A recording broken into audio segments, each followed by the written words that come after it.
Hi, this is Ken Balkenbush with Prime Rate Motors and Super Trailer Store, and you're listening to Sheridan Media Sports. And a very good evening. Welcome to what could be a very historic night of football here at Homer Scott Stadium. I'm Shane Parker with the First Federal Bank and Trust pregame show, and your Sheridan Broncs are one win away from breaking the Wyoming High School all-time consecutive wins record.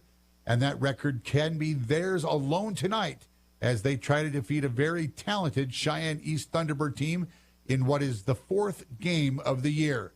Tonight, the YO Preps coaches and media poll number 1 ranked Broncs are back at home after 2 weeks on the road to take on the number 2 ranked Cheyenne East Thunderbirds, who are looking for that 35th consecutive win. Ironically, it was these same East Thunderbirds that handed the Broncs their last loss back on September 24th of 2021. Last Friday night, the Broncs knocked off the Natrona County Mustangs 29-7, and although the score was positive, the Broncs coaching staff said that the Broncs could have played a lot better and will be looking to improve on the game plan and scheme tonight. Cheyenne East is coming off a 31-6 win of their own over Thunder Basin as both these two teams improved to 3-0 on the season. These two teams have combined to win the last 4 state championships and have played for the state title in the last 2 years, with the Broncs coming out on top of both of those games. Tonight, these two teams will look similar as both squads have had to replace almost their entire team from a year ago. Both teams will feature a heavy run scheme offense while mixing in a short passing game and good special teams. On defense, the Broncs gave up their first points of the season last Friday night, giving up just 7 points, while East has held their own, only giving up 18 points so far this season. It should be a great battle on the field tonight. Coming up on the First Federal Bank and Trust pregame show, we will take a look at this week's Wyoming YO Preps coaches poll. We will have Kevin Coyle's weekly history report, and we will run down all of Wyoming high school football games tonight. We will also hear from head coach Jeff Maury as he will break down the X's and O's for us tonight. All that and more coming your way on the First Federal Bank and Trust pregame show right here on 1410 KWYO, 106.9 FM, also streaming live at SheridanMedia.com. Your kids are grown and out of the house, but now your aging parents are needing some help. Does this sound familiar? Hi, this is Mandolin Meyer with Hospital Pharmacy West. Keeping track of medications can be confusing. Dosage, frequency, and what about that new prescription? At Hospital Pharmacy West, we'll answer your questions and help you keep it all straight. Visit your hometown pharmacist at Hospital Pharmacy West. Hometown pharmacy, hometown care at Hospital Pharmacy West. Hello, this is David Hubert at First Bank of Wyoming. We believe in building lasting relationships with our customers. We value the people in our communities and strive to make sure they have the resources they need to be financially successful. Our experienced staff is committed to providing each of our customers with a personalized banking experience to fit their individual needs. From applying for a loan or helping with your account needs, we're here to help. Stop by and see us at our new location, 460 East Brundage Lane, First Bank of Wyoming, division of Glacier Bank, member FDIC. Stop by Albertsons this Saturday from 10 until 2 and help us fill the bus for the food group. This is David Cook with ERA Care Realty. We've partnered with First Federal Bank and Trust, Sheridan Media, and Wyoming Corporate Office to fill the bus for the food group. We'll have a shopping list ready for you, and you can drop your items on the bus at Albertsons. We'll see you this Saturday. ERA Care Realty. We're about more than real estate. We're about family, friendship, and community. Hi, this is Sheridan General's rodeo athlete Coulter Martin, inviting you to the Pat Hamilton Memorial Rodeo September 27th through September 29th at the Sheridan County Fairgrounds. Watch your Sheridan College Generals rodeo team as we compete against other college rodeo teams. Slack on Fridays at noon with the rodeo at 6 p.m. Saturday slack is at 9 a.m. with the rodeo at 6 p.m. with short round Sunday at 10 a.m. We'll see you September 27th through the 29th at the Sheridan County Fairgrounds for the Pat Hamilton Memorial Rodeo, and it's free. Hello, this is Michelle Manival from the Sports Stop and Foot of the Bighorns, and you're listening to Sheridan Media Sports. Welcome back to the First Federal Bank and Trust pregame show. Shane Parker with you here tonight as we get ready to go. We're going to take a look at the YO Preps coaches and media poll for week 3 of this 2024 football season. In 4A, Sheridan again leading the way, ranked number 1, 18 first-place votes. They're the only team getting first-place votes. Cheyenne East is second. Campbell County, the only other undefeated team, they are sitting third. Natrona County fourth, and Kelly Walsh fifth. In Class 3A, 2 teams receiving first-place votes, but Star Valley has 24 first-place votes to take the top spot, followed by Cody, Riverton, Powell, and Buffalo. In Class 2A, Bighorn leads the way. Actually, they are tied with Mountain View for that top spot in the Class 2A. Bighorn had 11 first-place votes, but Mountain View had 8. Mountain View had more second-place votes than Bighorn did, so they are tied at the top. The third-place team is Lovell, followed by Worland and Cokeville. In Class 1A 9-man, Lingle-Fort Laramie leads the way, followed by Southeast, Pine Bluffs, Lusk, and Saratoga. And in 1A 6-man, Little Snake River, they're the only team receiving first-place votes. They are followed by Encampment, Burlington, Riverside, and Meeteetse rounds out the top 5 in Class 1A. That is your YO Preps coaches and media poll for week 3. When we return, we will hear from Kevin Coyle as he has done all the research on this week's Sheridan County games, and he will give us the high school prep history report. And later, we will hear from head coach Jeff Maury as we continue right here on the First Federal Bank and Trust pregame show on 1410 KWYO and 106.9 FM. Ready to hit the court? Sign up now for women's volleyball leagues with the Sheridan Rec District. Whether you're looking to join women's Division A or B, there's a spot for you. Don't have a team? No problem. Attend the managers meeting on Thursday, October 3rd at 6 p.m. in the Sheridan Junior High School cafeteria to get connected. Learn more and register online at SheridanRecreation.com under the Programs tab. Call 674-6421 or stop by the Sheridan Rec District office at Thornrider Park. For most people, buying or selling a home is the biggest financial decision they will have to make. So why not match this life event with expert care to create the best possible outcome? Hi, this is Jill Bates with the Bates team at Best, and our mission has always been to bring above and beyond service from start to finish. And this is Colton Bates. We know that with your home sale or purchase, every day and every dollar that goes by is important to you, and that's why every single detail is important to us. So whatever step of your real estate journey you're now on, we know it's a big deal, and we're here to bring you the value you deserve. So give us a call at 675-BEST and visit bestwy.net today. Proudly brokered by EXP. Wyoming corporate office is located at 30 North Gould Street in Sheridan, and they provide a myriad of services. What is a registered agent, you may ask? The real question is, what aren't they? Wyoming corporate office can assist you in forming your LLC or Wyoming-based corporation, provide mail forwarding service, and accept legal and financial documents, and so much more. Learn more today by visiting WyomingCorporateOffice.com. It's that time of year again, back to school and all the expenses that come with it. Need a reliable vehicle for those school sports? We've got you covered with our competitive vehicle loans. We also offer personal loans to assist with various back-to-school expenses. At Campco Federal Credit Union, we pride ourselves on offering competitive rates and excellent member service. We're dedicated to serving our communities and their needs. Visit one of our branches today or check us out online at campcofcu.com. Campco Federal Credit Union, NCUA insured and an equal housing lender. Cool evenings mean it's time to get ready for those colder days ahead. How do your corrals look? Farmers Co-op has the panels and other fencing materials to get them fixed. Are your bunks in good shape? Farmers Co-op can help you with those as well. Need to order some livestock vaccines? Yep, Farmers Co-op is the place. Whatever you need to get your place in shape for the cold months ahead, you'll find it at Farmers Co-op, owned by those they serve at 1450 Coffeen Avenue here in Sheridan. Celebrate Security State Bank's 95th anniversary with You Choose Rewards, where you can earn points towards great rewards every time you use your Security State Bank Visa debit card. The points can be redeemed for cash, travel, event tickets, gift cards from popular retailers, merchandise, and more. Stop by Security State Bank in Sheridan, Gillette, Orland, Graybull, or Basin and register your Security State Bank debit card to start earning You Choose Rewards today. Security State Bank, FDIC insured.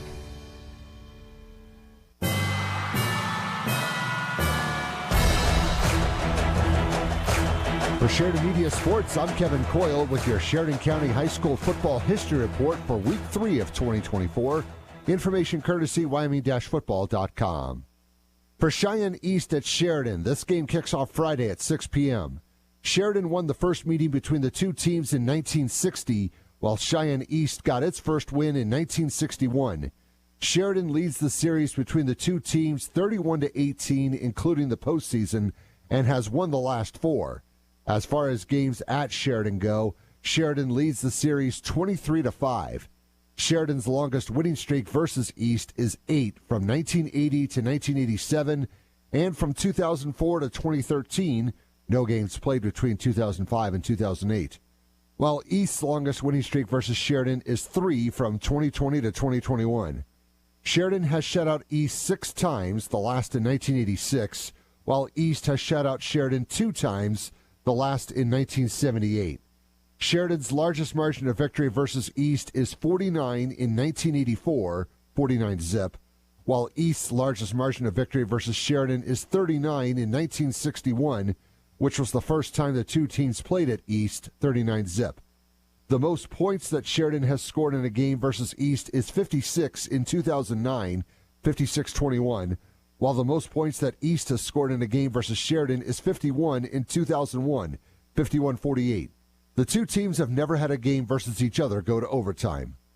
For Newcastle at Bighorn, this game kicks off Friday at 6 p.m. Bighorn won the first meeting between the two teams in 2009, while Newcastle got its first win in 2011. Bighorn leads the series 12-1, including the postseason, and has won the last 10. Newcastle's only win versus Bighorn was in 2011. As far as games at Bighorn go, BH leads the series 7-zip.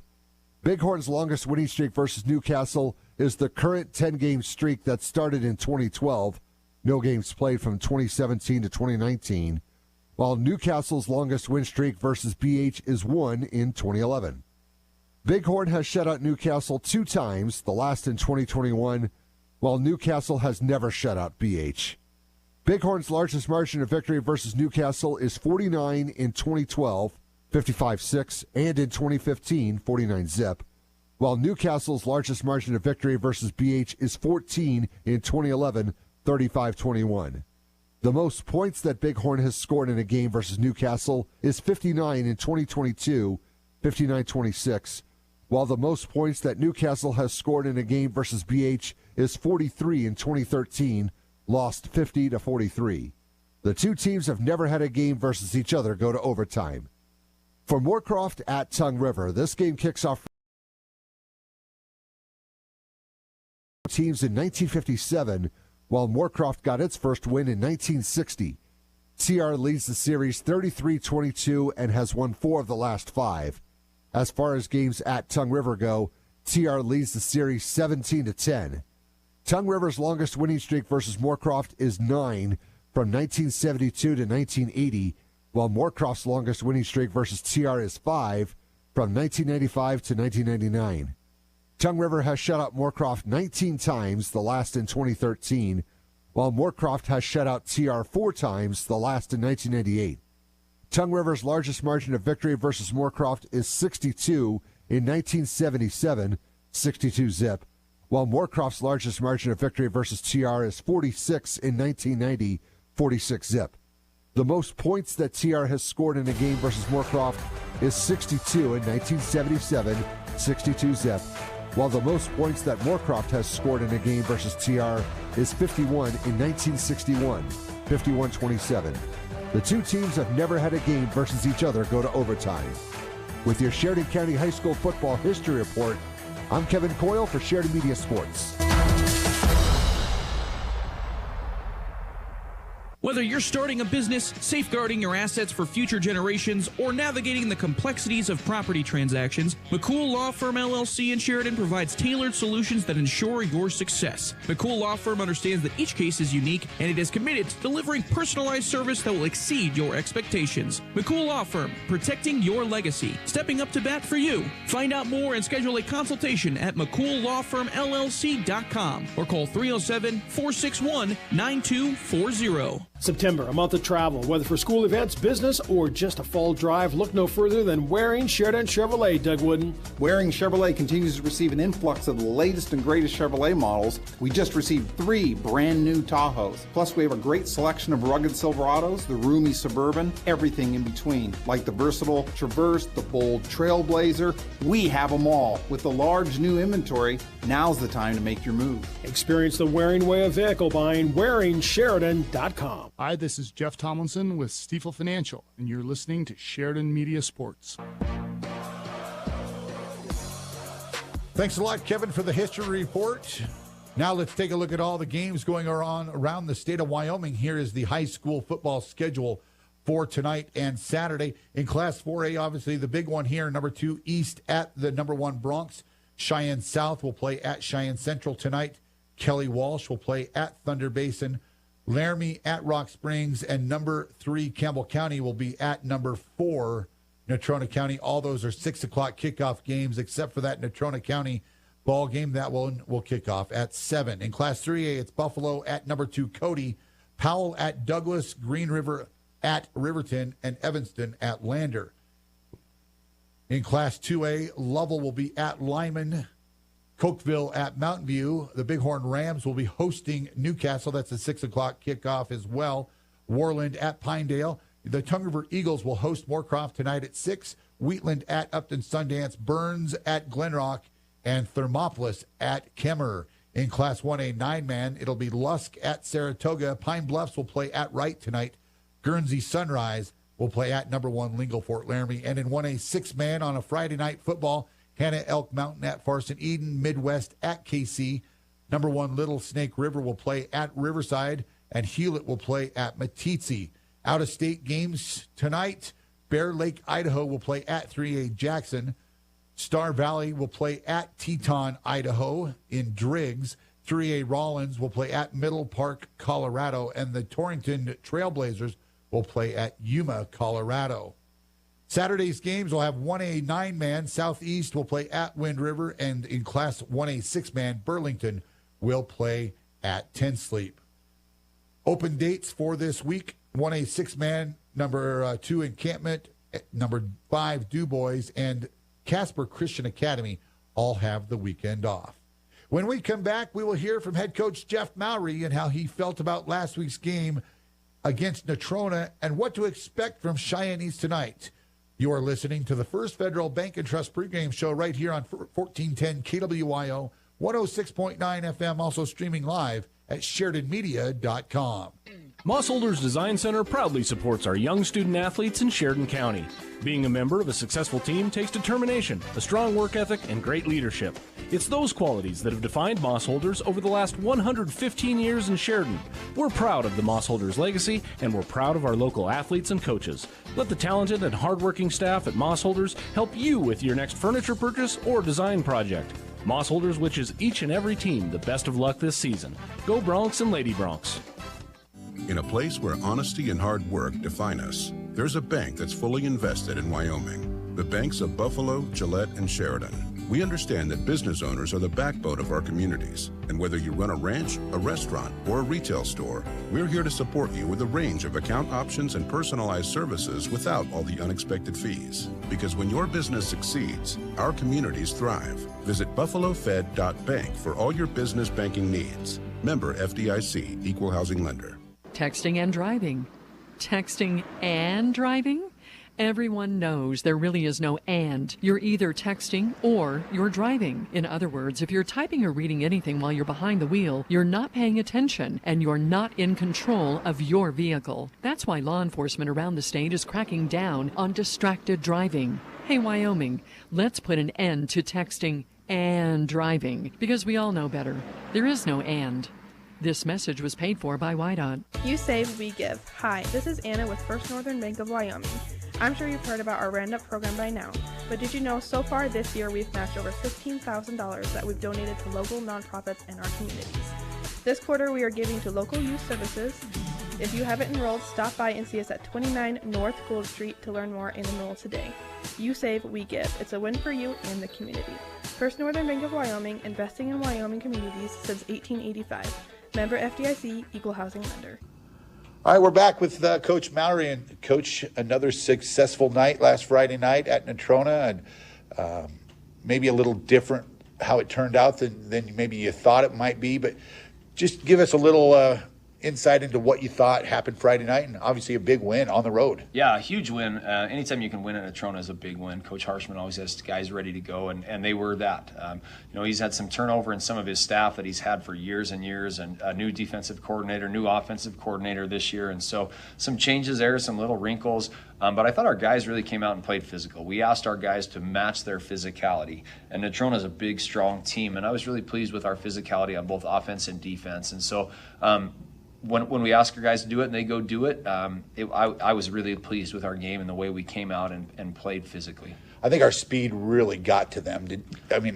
Obviously we scored quickly. Yep. Yeah, when you get Chance Morris, we missed him at Thunder Basin, and we were able to get him the ball on a quick screen and then a vertical pass and then a jet sweep. And he's fun when he gets out in the open. And the opening kickoff with Breck Reed, those are two guys that are as fast as we've had within our program. And so having that speed is really, really helpful, because we can miss a block and we still have that burst that we can be able to get off. And the same thing on defense is we may not play an angle quite right, but we've got the speed. And that'll be a little different against Cheyenne East. I think they're a much faster team than we saw a week ago, and Natrona is a very, very strong team, and I think East is strong as well inside. They very, very fast though. When you broke down the film defensively, obviously you only gave up 7 points, forced a couple turnovers, which were good. Yep. Were you pleased with how your kids reacted to what they showed you last night on Friday? The defense I was really, really pleased with. We have goals defensively, and we met all 6 of our defensive goals. And so really, really pleased with that. We gave up the one big score over the top. We had some miscommunication on our coverage in that one. We got a little confused, and so got ourselves caught in a mistake that we can't have happen in a tight ball game, but really overcame that. We turned the ball over once on offense, and we always want to have a positive turnover ratio, and our defense got it back twice. And so that we had an interception and a fumble recovery, and then we forced 5 punts. And if we force Natrona to punt 5 times and have 2 turnovers, boy, our defense really had a solid night. And so, minus the touchdown, we gave up a couple long drives, but we bowed our neck when the time counted, and we turned the ball back over, and so we were able to get it with our offense. And so, yeah, defensively was really a good performance. I thought the offense responded well after getting down for the first time all year. You gave up the score. They made the extra point after ours was blocked. They led it 7-6. But you guys really responded. Yeah, both the last 2 weeks, we've had a quick score at Thunder Basin and at Natrona, a quick score, and then we kind of stalled out on offense. We've got to be able to come out and have a better second performance. And so we go out and get a quick kick return right off the gate, which we like and love that. And then we get a PAT block. Then when we do get the ball back, we go 3 and out. We fumble on our first play. Then the second time, we only get 3 plays, and it's already the second quarter. So we had 4 offensive plays in the first quarter because of a turnover and some poor offensive performance. And so we've got to really be better in those first series on offense, so that we can sustain things. We put our defense in tough field position. We got the ball in our own red zone, ran 3 and out, had to punt, and then they got the ball in good field position. And lucky for us, our defense is playing very, very well, but our offense has got to at least get a couple first downs so we can punt and change field position. Well, that was one thing I was going to ask you tonight is a lot of your kids are going both ways. So being tired isn't, they're going to be exhausted one way or the other, but with the offense, you were scoring quickly or having to punt a couple times after three plays. The defense has to get right back out there. Does that play with how you guys obviously switch kids in and out a lot, trying to get them a little bit more rest? Yeah, it was good for us to be able to be forced with that last week, because ideally we'd like to control the tempo, and when we have the ball on offense and we're getting first downs, we can slow the tempo up or slow it down, or we can speed it up, and we're in control. When we turn it over quickly, or if we go 3 and out after punt, then their offense is in control, and we don't like that. And so it's critical that we do a better job offensively and control the ball. But when we can't, we've got to have guys ready to play. And it forced our hands last week to get depth going. Yeah. And that's got to continue to be a point of emphasis with our team and with our coaching staff, is we've got to build depth. We might have a good number 1 at this position, but we've got to get a good number 2 that we feel confident with too. And so throughout the next 6 weeks, we've got to do a good job of building depth, so that when the playoffs come and we are tired down the stretch, or we have an injury or something else happens, we've got a next guy ready to go. So you always talk about, and I've heard you say it a couple hundred times over the last few years, about you never want to peak too early. You want to keep building and get better each week. Yep. Do you feel like you're getting better each week? Obviously, the performances are showing that, but you see it on film when you're breaking it down with your coaching staff. Do you feel like you're making good progression each week? Yeah, I think the biggest progression I've seen is in our guys' confidence. We had a lot of guys that, they didn't start a year ago. They played some varsity football a year ago, but they're building confidence this year. And especially our sophomores and our juniors that are getting out on that varsity field, we're building confidence. And we are beginning to understand the schemes a lot better, offensively and defensively. Not only where, I'm supposed to do this on this play, but what shoulder should I be on? And if it's a play this direction, how should I attack that? And we're starting to understand that better. And when our kids understand that and our philosophy and coaches and players are on the same page, we're pretty tough. And so we've really got to continue to push that in our X's and O's and scheme. Really made good progress. I think our seniors continue to develop as leaders, and we ask a lot of our team. We had a physical game last Friday at Natrona, and Saturday morning at 9 a.m. we asked them to wake up, and those of them that weren't playing JV, we asked them to go help do some community service downtown. And those types of things that I think we try to build within our players, our kids are starting to understand why that kind of things are important. And we believe as our staff, if you can show up on a Saturday morning at 9 a.m. after a physical game at Natrona to help move tables, then we're going to be able to rely on you in the fourth quarter of War Memorial on November 14th because, you show up when the time counts. And so if you can do that, then we trust you to do it down the road. And so our guys are starting to understand what we expect of them, and they keep getting better each week, which I appreciate. So let's turn our attention to tonight's opponent, Cheyenne East, and obviously they're kind of in the same boat that the Broncs have been in this year.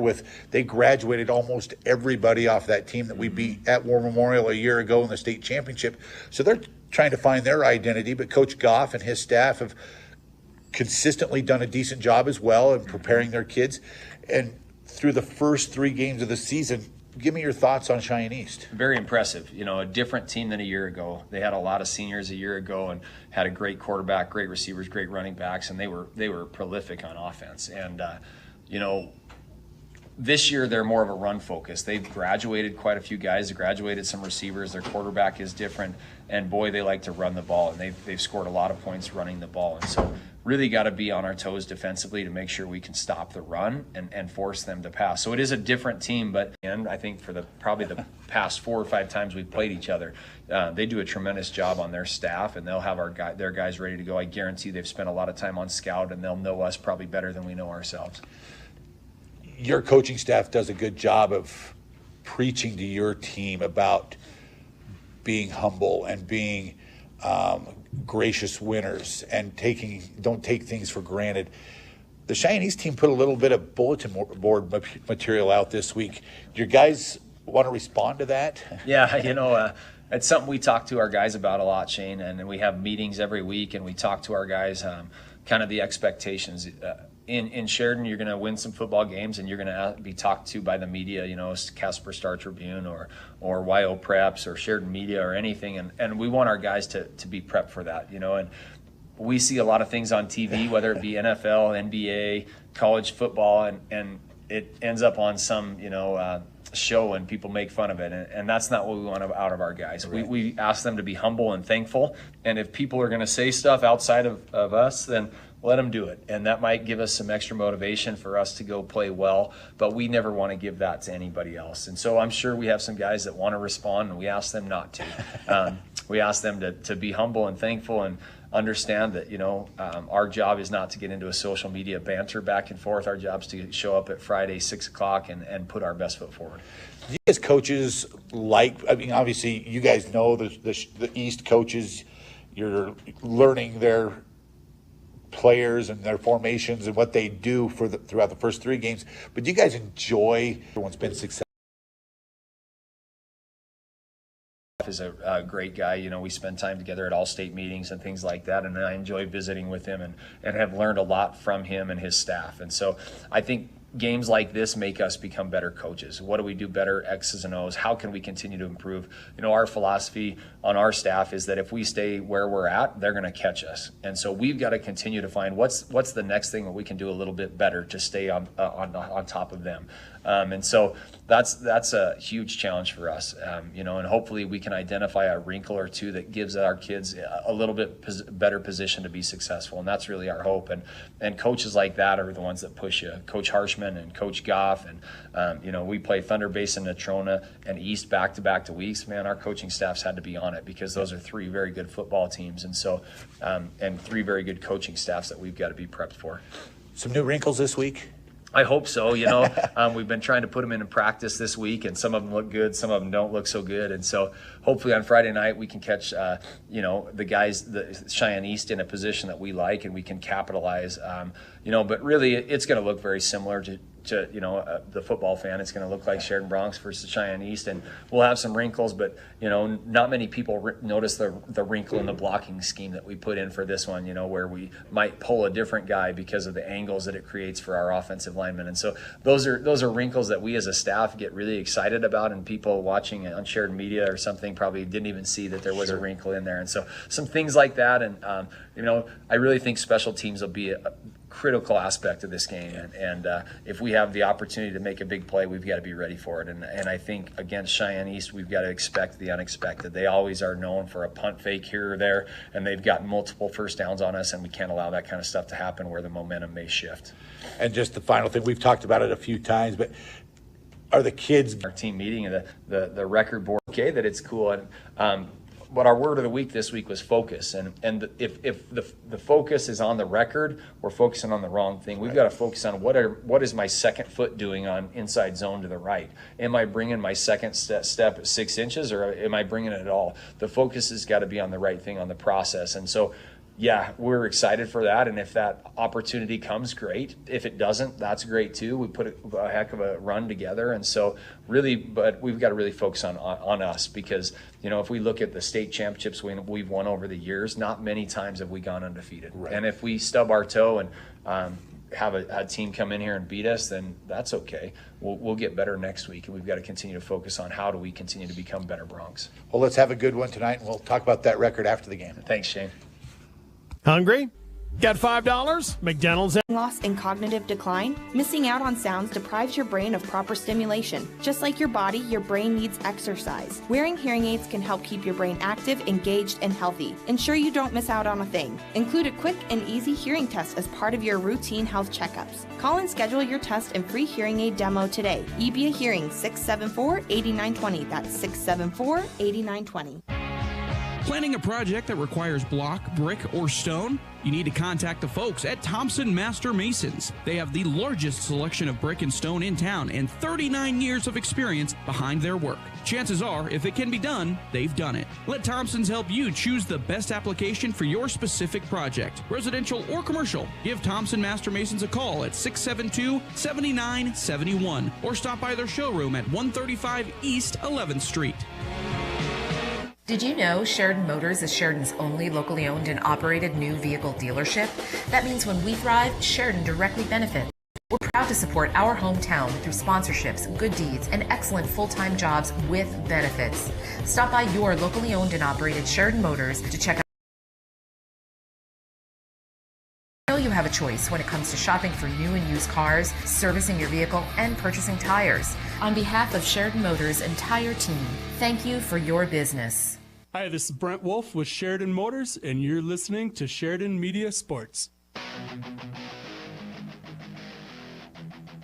Welcome back to the First Federal Bank and Trust pregame show. A huge thank you to head coach Jeff Maury for giving us his words and insight into tonight's game. Coming up next, James Timberlake will be joining me live here in the booth, and we will have the starting lineups and kickoff coming your way right here from Homer Scott Stadium. We'll be back with the kickoff right after this. You're listening to Bronc Football on 1410 KWYO and 106.9 FM. No shirt, no shoes, no problem. Online banking is fast and convenient with Sheridan Community Federal Credit Union. If you have a smartphone, you can do your banking from anywhere, including remote deposit.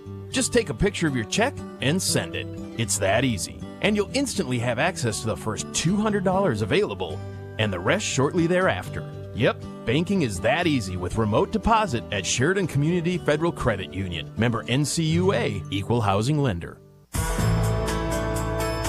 The law offices of Chapman, Valdez, and Lansing has offices in Sheridan and Casper ready to protect the freedoms and rights of the citizens of Wyoming. Michael Lansing, McCole Soto, and Wade McCool provide competent local legal counsel focused on small businesses, real estate transactions, guardianships, employee protections, and personal injury. Michael, McCole, and Wade will aggressively, timely, and ethically protect your rights 24/7. Proud to support all local youth activities.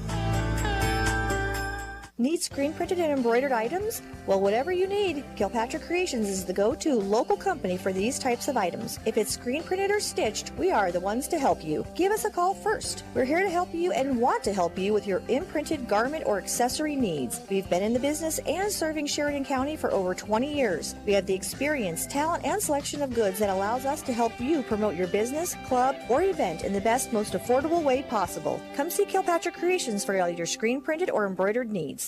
Do you have family coming to town and not enough room in your home to accommodate them? Book them a room at the Candlewood Suites in Sheridan. They'll enjoy features like fully equipped kitchens that include a microwave, full-sized refrigerator, dishwasher, stovetop, even pots and pans, and free guest laundry.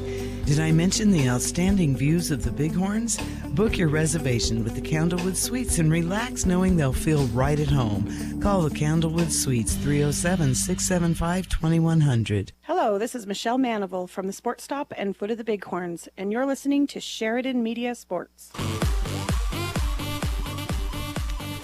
And a very good evening. Welcome to another night of Bronc football here from Homer Scott Stadium. Shane Parker alongside, and joining us, a three-man team tonight. We've got James Timberlake and Ryan Parker also in the booth. And guys, as the Broncs take the field right now, brand new uniforms tonight, which, you know, when you're going for that 35th straight win, maybe it's not the best time to break out the brand new uniforms. But James, we were talking about that earlier. Are you a little superstitious? Breaking out the newer uniforms before you get the state record for consecutive wins in a row. You know, bold choice, but Broncs are confident. They've always been confident that they can do it, regardless of superstition. That's more me coming on than I think any of them. Ryan, a beautiful night here. It's 78 degrees, a perfect night for football. It's a little bit of breeze blowing, but it should be just absolutely perfect for football tonight. Absolutely. Couldn't ask for a better venue either.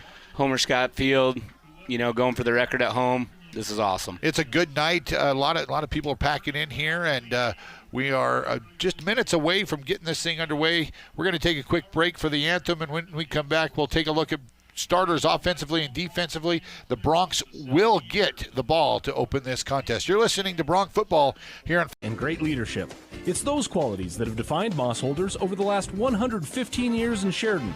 We're all major sports cards, including fighting, wrestling, Pokemon, and even racing. These guys have hobby boxes for the serious collectors and packs for those getting started. Graded talk to the guys to have your card submitted to PSA. Family friendly and located inside Sheridan Station. Nasty that your dog won't even drink out of it? Originally it was white porcelain, but now it is a brownish green color. Ew. You need A+ plumbers to come and take that gross thing away and install a new one that is white again. Something that you aren't embarrassed to use, and something your dog can drink from. A+ plumbers, 672. For A+ plumbers, they are number one in the number two business. First Federal Bank and Trust presents Dining for a Cause at the Warehouse Gastropub, Monday, September 23rd from 5 p.m. to 9 p.m. Our goal is to support local restaurants and nonprofits. On September 23rd, let's support the incredible work of the Hub on Smith and help them celebrate 50 years in Sheridan County. First Federal will match the restaurant's proceeds from that day up to $10,000. Come dine for a cause on Monday, September 23rd from 5 p.m. to 9 p.m. with proceeds benefiting the Hub on Smith. Dining for a Cause presented by First Federal Bank and Trust. This is Patrick Johnson with Stifel Financial, and you're listening to Sheridan Media Sports.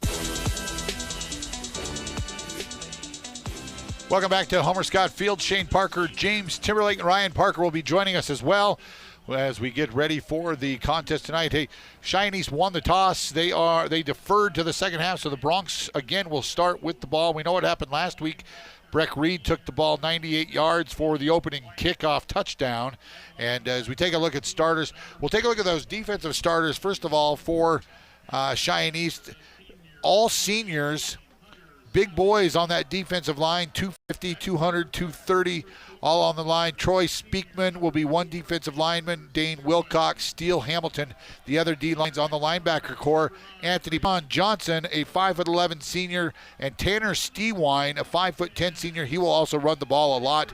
And at safety is a 5'10", 170-pound senior, Nolan Horton. He will also be the quarterback for the East Thunderbirds. And for the Broncs, at the other safety spot, a 5'10 senior, Camden Hassler is the other safety starter. Now, James, you have the Bronc offensive starters. Yeah, the offensive starters for the Broncs tonight. Offensive lineman, left tackle number 75, Justice Lucas, followed by Fisher Peldo at left guard, Brandon Vela at center, Bridger Peldo at right guard, Josh Davis, the right tackle. The two wide receivers tonight, Brett Greed, Carson Chase, Beck Haswell will be the tight end, and then two running backs, Garrett Way, Kelton Crow, and then Ty Gilbertson, the quarterback, rounding things out for the offensive starters for the Broncs. On the line on the defensive side, Josh Davis, the defensive tackle, with Bridger Peldo as defensive tackle as well. The two ends, Beck Haswell, Harvey Freiberger. And then in the linebacking positions, we got Keegan Rager, Kelton Crow, and Garrett Way. And then the two corners, Breck Reed, Carson Chase, and the two safeties, Ryan Taylor, Ty Gilbertson. And our kickers tonight will be Beck Haswell, and our punter be Ty Gilbertson. Yeah, Beck has done a great job. I think he's had 7 or 8 kickoffs this year, and all of them have gone as touchbacks. Right. And so that's a big weapon for the Broncs. Ty Gilbertson does do the place kicking. He will kick the extra points and the field goals. And so we are just about ready to get underway. The introductions have been made, and both teams huddling up, and we will get this thing underway. A big night here at Homer Scott Field as the Broncs go for that 35th consecutive win. And, you know, we talked a little bit about it. The last time the Broncs lost was September 24th of 2021 at Cheyenne East. They lost that game 28-21 down there that night. So they were the last team to beat the Broncs, and here we are playing them again. It feels like this team, Cheyenne East, has been the biggest competitor for Sheridan these last few years for sure. They lost back in 2021, but also East has given them the closest matchups over that time as well. Absolutely. The East Thunderbirds, they won their last state title during the COVID year back in 2020. That's when games were not played at War Memorial Stadium in Laramie. They were at home stadium, so East beat Thunder Basin in that COVID year at Cheyenne East, but they have not been back to the championship winner circle since then. The Broncs have beat them twice in the last 2 years in Laramie in the state championship game. And then also at East as well last year. Yeah, 44-37. It was a shootout. So here we go. The T-Birds have it teed up. It will be Stewine. He'll be doing the kickoff duty tonight, as Horton is normally the kickoff guy, but it looks like Stewine's going to do it. There it is, and it will be fielded at the 10-yard line. That's Breck Reed. Breck takes it across the 25 and down at about the 30-yard line. No razzle-dazzle for the Broncs on the opening kickoff, so they will start 1st and 10 at their own 31-yard line. Yeah, got about a 20-yard kickoff return, but not a long kick by any means. Didn't look like they were looking for the touchback there, so we could bring it out to about the 32. You'll take that any day of the week. 31-yard line is where the Broncs will start. 3 receivers in the formation, with Garrett Way, the lone senior running back behind Ty Gilbertson.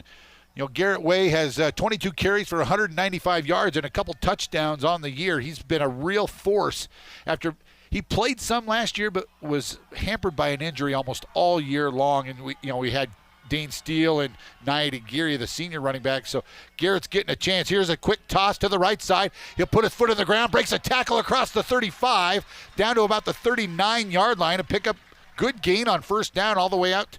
They're going to call him down at the 39-yard line. And Way's biggest asset, I think everybody can see, he's very, very fast. You get him into the second level, and there's not a lot of people that are going to catch him. Kelton Crow will replace Way here on second down, and we'll call it 2. 2nd and 2. Gilbertson alone by himself. We've got 5 receivers in the formation as Crow goes to the slot on the far side. They get the play in from the sideline. Gilbertson, he's going to send a man in motion. That's going to be Crow. Fake the give on the sweep. Gilbertson breaks the tackle across the 45 to the 50, and he's down inside Cheyenne's territory. Good first down run on the I guess you call it the jet sweep fake, jet and he sweep, kept it right up the middle. Yeah, it looked like he wanted to pass as well. But he got pressure from the right side of that line, and he was able to break it open, go up the middle for a couple extra yards for a first down. Keegan Rager with these new uniforms. He was wearing 32 all year. He's wearing number 6 tonight with these new uniforms. He's now in the ballgame at one of the receiver positions. Actually, they've got him lined up kind of like a tight end in the slot, and Crow will be the running back. This is the kind of the Wildcat look here. It will be a give straight ahead to Crow. He'll be hit quickly, but he falls forward. His knee's not down until he reaches the, what do you call that, the 46, inside the 46-yard line yeah. of Cheyenne East. Yeah, that was that full house pistol look that they were running there. So a gain of 2 on first down for Kelton Crow. And the Broncs look like they're going to set up the exact same formation. Rager and Way standing alongside Gilbertson with the deep back. I think that is still Crow. This time it's going to be a swing out pass to Crow. He's going to be close to the first down, caught across the 40 and tackled immediately down about the 39-yard line. It's going to make up our first third down of the game. It would be about 3rd and 1. Yeah, with that pistol look like that in the full house, you're asking those linebackers to really be good with their communication, because you got 3 running backs coming out of the back, and all of them can kind of be doing something different.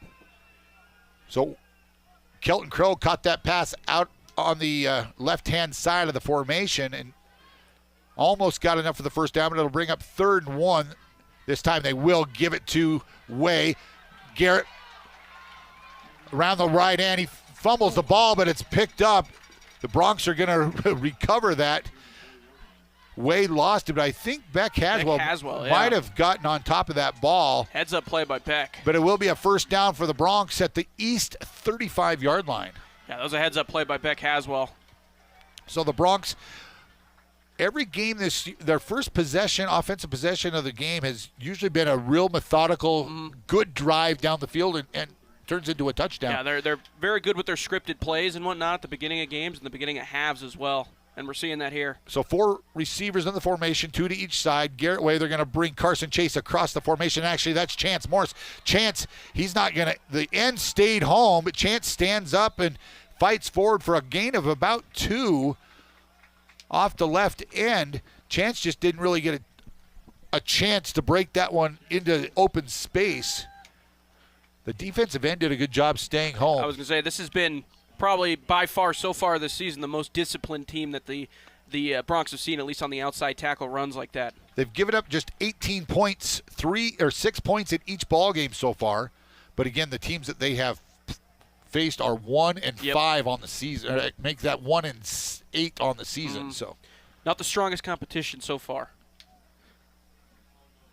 So Gilbertson, he'll call for the snap. And the give is to Way. Way dances in the hole, breaks a tackle. He's got enough for the first down right at the 25-yard line. Let's see if they're going to mark it short. It looked the white hat, the referees, and it's going to be 3rd and a foot. Boy, it looked to me like he crossed that 25-yard line. 3rd and inches. So they're going to bring 3 receivers to the near side. Chase will be the outside. Beck Haswell in the slot. 1 receiver to the far side. That's Morris. Morris goes in motion. The give is to Way. Way, he'll have enough for the first down. He'll drive forward, push that pile down to about the 22-yard line. And the Broncs just keep pushing the pile downfield. And like I said, these first few plays of the game, very scripted, very methodical. They kind of feel like they know what they're going to run every time they're going out there. Coach Maury did tell me during the pregame that they felt like they would run the ball a lot more tonight. So they really were – that was their focus in practice. They really wanted to establish a good running game. That's always – it feels like that's been the identity for the Broncs for a long time, Absolutely. too. Well, when you have Colson Kuhn and Game Steele. Yeah, exactly. So Crow, the deep back. Morris goes in formation. It's going to be – Gilbertson, he'll keep it around the right end. He'll fight forward. He's going to have almost enough for another first down inside the 15. Good blocking on the outside by the Broncs. Gives them, it'll be 2nd and maybe 1. Down to the 12-yard line. It's going to be 2nd and inches, really. And another thing this is going to do for this drive, for the Broncs with these they have the safeties and the cornerbacks really pressing early on. Cheyenne East does. All right, now we've got movement on that defensive line. They jumped into the neutral zone. That'll give the Broncs an automatic first down.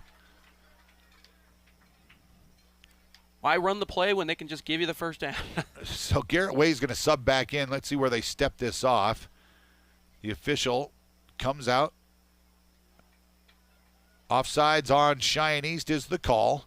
So that'll move the ball inside the 10-yard line, and it'll be first and goal for the Broncs at the 7-yard line. 7-yard line, yep. So Way in the pistol with Gilbertson. Hand off to Garrett Way. He'll jump one tackler inside the 5 and be down about the 4-yard line, maybe the 3. Gain of about 3 yards there on first and goal. Keegan Rager is going to come back in. Carson Chase out for this next play. So second and goal from, we'll call it the 4-yard line. It'll be a long 4. And Way and Crow, this is Wildcat. They're going to direct snap to Crow. He'll go right up the middle. He bounces off a tackle, fights for the goal line. They're going to mark him just short at about the inside the 1. So let's see if the coaching staff goes back to that Wildcat. Yep, that half-foot marker too. We've seen that play inside the 5 all year long for the Broncs. And again, it works for them, especially this close to the goal line as well, because you got so many keys. If you're somebody on the defensive side, with how many running backs that the Broncs are able to use in this formation that you have to keep an eye on. So Crow, again, he's scored 3 times already this year from this position, and here he goes again, and he dives, falls forward, touchdown, Broncs! 5:14 mark. They need to stop. Actually, they're going to stop it at the 5:11 mark on the clock.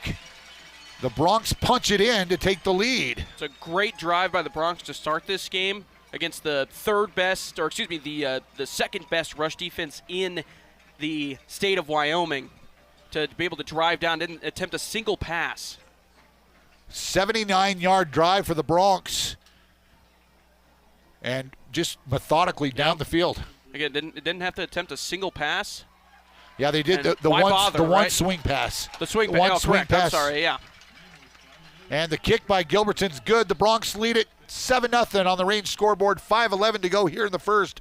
We're going to take a quick break. We'll be back with more action. You're listening to Bronc Football on 1410 KWYO at 106.9 FM.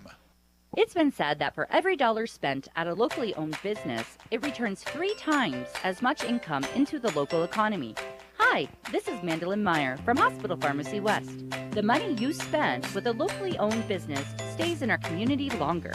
It's just another way to recycle and help our community. When you shop local, we all win. Thank you from all of us at Hospital Pharmacy West. Hometown Pharmacy, hometown care at Hospital Pharmacy West. Hi, this is Brent Wolf with Sheridan Motors, and you're listening to Sheridan Media Sports. Welcome back to Homer Scott Field. Shane Parker and James Timberlake bringing you live action here. Bronc football as they take on the number 2 ranked Cheyenne East T-Birds. The Broncs defense will now get their opportunity to see what they can do against the number 1 offense in 4A football. But it's 6 of one, half a dozen of the other, right? I mean, they're so close, these two teams, in the statistics. Very clearly the 2 best teams in 4A right now in the state of Wyoming, and very similar in play styles. So a 14-play drive got the Broncs on the board. They lead at 7-0. Beck Haswell has it teed up, and Beck's going to punch this thing. Actually, it's not a great kick. One hop, and it will be a keeper by Johnson. Johnson's going to be swarmed under and tackled inside the 10. The ball comes loose. And let's see, I think they say the Broncs are saying they have it. And they do. The Broncs create a turnover on the kickoff. They're going to take it. They're going to have it first and goal inside the 10. An absolute dream start for the Broncs. Keyshawn Brown fumbled the kickoff. He faked the toss to Anthony Pacheco, kept it, and he was hit right about the 10-yard line. The ball came loose, and the Broncs take over at the 9. And Keyshawn Brown, that's been their biggest guy in the return game as well. Yeah, he's their go-to guy. He had 7 returns for 160 yards and 2 touchdowns on the year. Yeah, dream start for the Broncs. So Kelton Crow will be the deep back. 2 running backs in the pistol with Gilbertson. They look over for the call. It's Keegan Rager and Garrett Way. Haswell and Morris, the receivers. Actually, that's Breck Reed and Haswell. The give straight ahead to Crow. He spins off one would-be tackler. He'll pick up 2 yards to about the 6-7 yard line. I couldn't tell if that was more of a read option of type, but if Ty could have held on to that, he would have been walking into the end zone right now. off the end. The D end on that side just really collapsed. Yeah, biting on the run, yes, the running back the whole time.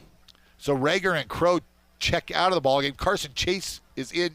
Also Morris and Haswell. They'll be the receivers to the near side. Breck Reed all alone to the short side on the far side of the field, and it'll be Way in the backfield with Gilbertson.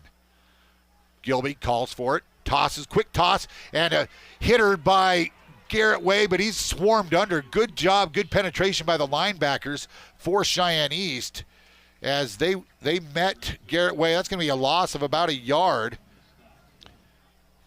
Camden Hasler came up from his linebacker spot and put a hat right on Garrett Way.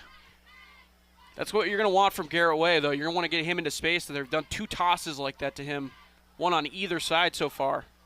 So now the ball's placed on the left hash. That's near the Bronc sideline as they go right to left across your radio dial. Gilbertson calls for the ball. Fake the throw into the flats. Keegan Rager, he's got one man to beat. He's inside the 5 on 3rd down. The Broncs, we'll see if they're going to go for it or if they're going to try to kick a field goal from here. Rager with the reception inside the 5 at about the 4-yard line. It'll be 4th and goal for the Broncs at the 4. Yeah, I like this call. You're playing with house money here. They are going for it. It looks like they're lining up for it. Looked like they were maybe trying to get East to jump off sides again, but a little better discipline this time by the D-line. Yeah, they're probably not going to make that mistake again. 3:04 to go here in the first. Broncs lead at 7-0 on the range scoreboard. They got a big turnover on the kickoff, and the Broncs are going to call a timeout. 4th down and 4 when we return to Homer Scott Field. You're listening to Bronc Football on 1410 KWYO, 106.9 FM, also streaming live at SheridanMedia.com. Hi, this is Nicole Christensen with First Bank of Wyoming. Our team is always looking for ways to make a positive impact and invest in the communities we serve. Whether it's through volunteering with nonprofits, serving on local boards, or sponsoring organizations and events throughout the area, we are committed to helping our local communities and making a difference. Last year alone, First Bank of Wyoming employees volunteered over 1,000 hours to organizations in our branch areas. We believe that we can create real change and make a lasting impact. First Bank of Wyoming, Division of Glacier Bank, member FDIC. This is Dr. Michelle Meehan, and you're listening to Sheridan Media Sports. Welcome back to Homer Scott Field. Out of the timeout, the Broncs, they're going to show, maybe they're going to try to kick a field goal here because I don't see any running backs, and I see some other younger guys that play on that field goal team. They will. They're going to line up Gilbertson. This will be a 21-yard field goal attempt. Out of the timeout, they just felt like after that turnover, like you said, they're playing with house money. They got to put some points on the board here. 4th and goal from the 4. They're going to try to kick this field goal through. So Breck Reed will be the holder. Ty Gilbertson, the kicker. Snap good, the hold good, the kick is up. And the kick is no good. He pushed it to the right, and the Broncs come away with no points. Yeah. Let's make a note of that at the 2:55 mark. The Broncs leave 3 points off the board there. Essentially, the only positive you can take away from that is the East is pinned down in their own area. No, they will take. It's a scrimmage kick. They will take possession at the 20-yard line. I actually did not know that. Yeah, just like a touchback. Gotcha. Okay. So no positives then. You got the turnover, I guess. So it would have almost been better to just go for it, pin yeah. them deep if they didn't get in the end zone, but. You would think that Ty's a good field goal kicker. Just pushed that one to the right. And here's the first time the Broncs are on defense. Nolan Horton, the quarterback. He's got Cheyenne. Cheyenne's going to throw it to Johnson in space. He's across the 25. So a little razzle-dazzle right from the get-go. Keyshawn Brown throws.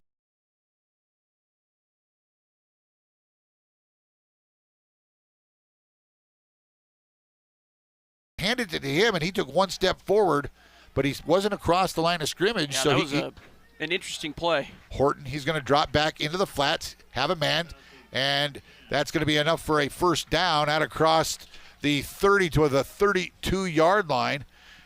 And the receiver out there is Aiden Ricardo, 6'1", junior. He'll stay in the formation. 2 receivers to the outside. Kanan Zawada, he'll be the wide out to the far side. And Brown in the slot. Stewine, the handoff off the edge. Quickly hit. That's going to be a gain of maybe 1. Good job staying home on that D end was Harvey Freiberger. Yeah, good job by that D line getting off their blocks and getting right towards the ball. So second down, and we'll call it a long 8. Yeah. Second and 8 from just about the 33-yard line. Pacheco goes in motion. The handoff to Stewine. Stewine, he's hit as he hits the 35-yard line. He'll be dropped right there. It's going to bring up 3rd and 6 for the Thunderbirds. A much different identity to this East team than a season ago where they were really throwing the ball a lot. This team is a heavy rushing attack. Yep. So Keyshawn Brown will come to the near side. He'll be in the slot. Ricardo, the outside receiver, with Pacheco, the inside receiver. Quickly to Stewine. He's going to be out of bounds, short of the first down marker. And it's going to be 4th and about 1. So 4th and 1 for East at their own 40-yard line. Let's see what they do here. And they are going to, looks like they're going to send on the punt team. So the Broncs defensively hold on the first series. Yeah, for now, we'll say. Because East, they are known for fake punts. Right, I was going to say, for now, we'll see. They know it too. The Broncs are prepared for that situation. So the punter is Tanner Stewine. Let's see if they snap it to one of the upbacks. No, they do snap it, but he's going to roll out. He will kick this ball away. They're going to kick it away from Breck Reed, and it's going to go out of bounds. And the Broncs are going to have pretty good field position. Yeah. I feel that they're going to have that ball at about the 30. They're marking it looks like it's at the 25-yard line. So better punt than. Yeah, it was way ahead of that. Right. They're moving it back. Looks like to the 30. It looks like the referees are having a discussion about it. They are all huddled together. The crowd is saying no way that ball. Yeah, they're going to place that ball. Let's see. The referee, at the 30-yard line. There you go, 30-yard line. And that's exactly where we thought it went out. Yeah, that's what it looked like. So the Broncs are going to start right about where they did their first offensive drive. Now the sun's right in their eyes. Looking over to get the signals from the sidelines. We're under a minute to go here in the first. 57 seconds left in the first quarter. The Broncs have possession for the 3rd time in this ballgame. They lead at 7-0 on the range scoreboard. 4 receivers in the formation. They bring Chance Morris to the near side. Gilbertson, it's a keeper. He'll break 1 tackle, jump inside the 35, and be tackled at about the 37 or 38-yard line. Good yardage on first down. Yeah, if Gilby there keeps his feet, he might still be running. He gets spun around a little bit. If he's able to stay up, he's probably running right into the end zone. So 2nd down and 2 for the Broncs after the 8-yard gain by Gilbertson on that first down play. Crow in the backfield, 4 receivers in the formation. And the signals come in as we are now under 20 seconds to go here in the first. Gilbertson calls for the ball, drops straight back, finds a man. It's going to be caught for the first down out there. That's going to be Gage Rogers with the first down catch out across the 40 to the 43-yard line. And they will set, that might be the last play of the quarter. Yeah, for me, that part of the game is going to be the difference for this Broncs or East team. Whoever can get the big plays in the passing game, because both these teams are good at rushing, but also good rushing defenses. And whoever can break the big play on the passing game, I think will be the difference maker in this one. So that's the end of the first quarter. The Broncs lead this thing 7-0. You're listening to Sheridan Bronc football on 1410 KWYO 106.9 FM. Bring your favorite builder the plans for your perfect home and live happily ever after. Hi, this is Kim Hall with ERA Carroll Realty and Pinnacle Home and Land Group. Come take a look at this 2.18 acre parcel in its gorgeous location just off Upper Road in Sheridan County. Listed at $175,000, this piece of property is priced just right. A beautiful country feel and the convenience of city amenities. Call me, Kim Hall, at 520-227-5543 for more information. Hi, this is Sheridan Generals Rodeo athlete Coulter Martin, inviting you to the Pat Hamilton Memorial Rodeo September 27th through September 29th at the Sheridan County Fairgrounds. Watch your Sheridan College Generals Rodeo team as we compete against other college rodeo teams. Slack on Fridays at noon with the rodeo at 6 p.m. Saturday slack is at 9 a.m. with the rodeo at 6 p.m. with short round Sunday at 10 a.m. We'll see you September 27th through the 29th at the Sheridan County Fairgrounds for the Pat Hamilton Memorial Rodeo, and it's free. This is Jamie Barkell with Sheridan Physical Therapy, and you're listening to Sheridan Media Sports. Welcome back to Homer Scott Field. Shane Parker, James Timberlake alongside as we get ready to start quarter number 2. The Broncs lead this thing 7-0 on the range scoreboard. 1st and 10 for the Broncs. Carson Chase will go in motion. And the snap, and it's Gilbertson in the flat, right through the hands of Chance Morris. Oh, boy. Chance had a lot of running room out there, too. Just didn't come down with it. Yeah, that's one he's going to want to have back. You got to come down with that one. The throw was maybe just a touch high, but one that I bet Chance thinks that he should have caught. He should have caught, yep. So we are now 2nd down and 10. Back-to-back pass plays for the Broncs. They're going to send Carson Chase in motion across the formation, and it'll be Gilbertson. He'll have it on the keeper. Good blocking, and it's going to be a loss. Maybe back to the line of scrimmage. One of the linebackers really filled just as Gilbertson put his left foot in the ground and cut it upfield. So a short loss there on the play will bring up 3rd and 10.5. Yeah, 10.5, almost 11. So the Broncs will have it 3rd and long here. As, again, Coach Maury talked about it in the pregame show, how their offense kind of stalls after that opening drive. Gilbertson calls for the snap, drops straight back. He's got some pressure, jumps up into the pocket, downfield. Carson Chase, but he is interfered with big time. Yep. The defender buried him before the ball got there, and it's going to be pass interference on East. That's the correct call. He was there early for sure. Yep. Chase was open. The defender closed and hit him from the backside just before the ball got there. So that'll be a pass interference, automatic 1st down for the Broncs, 15-yarder. So that'll move the ball into East territory. So the Broncs will have it 1st and 10 at the East 42-yard line.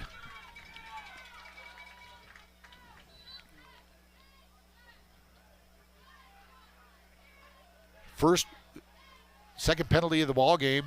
Both have been on East. They had an offsides on that first drive of the Broncs. And now a 3rd and 10 penalty that gives the Broncs a 1st down. Good pass by Ty Gilbertson. Yeah, that was on the money. This time Crow goes in motion. And now we've got a whistle. It's like a false start is what we're I think they're going to get a false start on the Broncs. I don't think Crow got set for a full second before the snap of the ball. And really, I don't think he has to there, but maybe he took a step forward before the snap of the ball. That's kind of a weird penalty to have. You get a false start in the backfield like that because you're getting ready to run if you're Crow. Right. So 1st and 15 now for the Broncs. 11:07 to go here in the first half. Good crowd on hand. Beautiful night for football. Crow goes back across the formation. And the toss is going to be out there to Way. And, boy, he's hit immediately. That's a great play. That was Hunter Salee. Yeah, Beck Haswell did not get the block. I mean, he was trying to fight the block there, but Statewide just did a good job, or Hunter Salee. Yeah, just did a great job of blowing that play up. Yeah, broke through, and boy, now it's Garraway had no shot there. Second down and about 17 for the Broncs. They've got to get some positive play. There's another offside. They're going to get 5 free yards there because that D line for East keeps jumping off sides. So offsides on East moves the ball back into East territory. It'll now be 2nd and 14. After that good play by Hunter Salee to give it back like that, that's hurts a little bit. Tough one to swallow for East, isn't it? And that is Salee who jumped off sides. He made one good play and then one bad play to follow it up. Went backwards, yep. So Haswell will be the tight end to the near side. Chance Morris, the receiver, he'll come across the formation. And the give. No, he pulls it down. And Gilbertson's going to be sacked for the loss.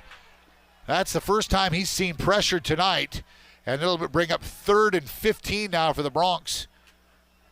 And East brought the couple extra guys. And when you run a play action like that, if they're bringing extra guys and they don't bite on the play action, you're really putting your quarterback in a bad spot. Well, or in a tough spot. Yeah, the running backs and the guys on the outside did not block at all. Right. And Ty was kind of a sitting duck. Yeah, you can't with a play action like that. If you got more than one or more than the typical 4 guys coming through, that can create some problems. So 3rd and 15 for the Broncs at the East 48-yard line. Gilbertson right down the middle has Chase. Chase has enough for the first down. He fumbles the ball. Oh, my goodness. Man. Carson Chase had the ball, had enough for the first down, and just dropped it. Yeah, he would have had more. He was good. Could have been finding the end zone as well. He just dropped the ball, trying to switch it from one side to the other, and East falls on it. So 1 turnover apiece now for both teams, and the Bronc defense will have to come back out on the field. Yep, that's Carson Chase is going to be kicking himself for that one. Yeah, with 9:21 left here in the first half, the Broncs commit a turnover, giving the ball back to East, leading this thing 7-0 on the range scoreboard. Horton, the running back, he'll have Keyshawn Brown alongside. Horton calls for the snap, the give straight ahead to Brown, and he's stacked up for a big loss. Beck Haswell dropped him for the 2-yard loss back to the 30-yard line. Yeah, that was Beck breaking through. Similar to how the Salee did, just breaking through, give Brown any room. Beck was there almost at about the same time the handoff occurred. Was made, yeah. So this time 3 receivers in the formation with a tight end. And Brown will be in the backfield with Horton. He'll switch to the right side of the pistol. And they'll bring the man across. That's Pacheco. Pacheco stops.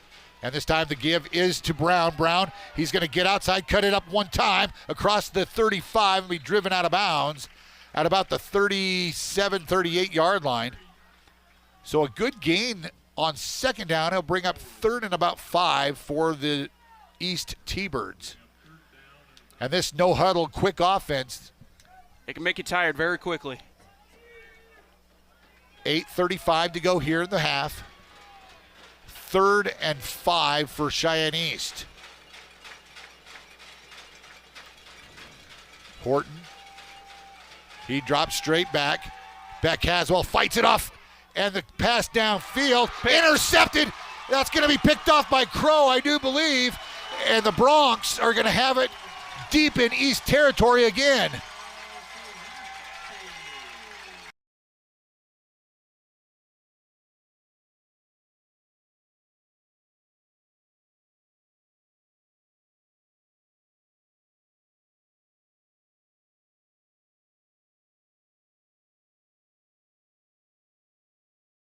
As they were doing the scramble drill a little bit, Gage Rogers able to undercut that route. Good pressure by Beck Haswell to force Horton to make that bad throw. And the Bronc offense is back on the field with 8:25. Let's see if they can get something going here.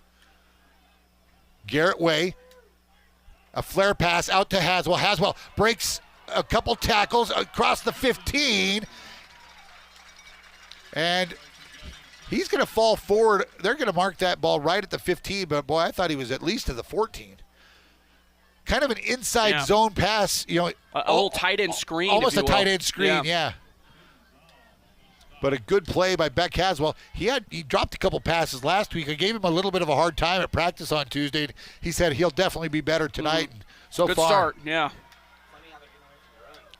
Yeah, the Broncs now have gotten away from the run a little bit. Passing the ball a lot more here, especially in the second quarter. So Garrett Way, the lone back with Gilbertson. 3 receivers in the formation with Crow kind of in that, I don't know, you call it the fullback spot. This time it's Garrett Way. He'll break the tackle to the 10. So a gain of about 4 or 5 yards will give the Broncs first and goal. Actually, no, they might be able to pick up a first down inside the 1 because I think the ball is going to be spotted just outside the 10. Right. First and 10 on the 10.5, it looks like. Oh, they are going to say it's at the 10. First and goal, then. First and goal from the 10.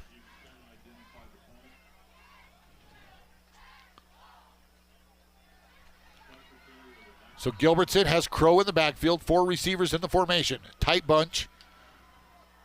And they get the play call from the sideline.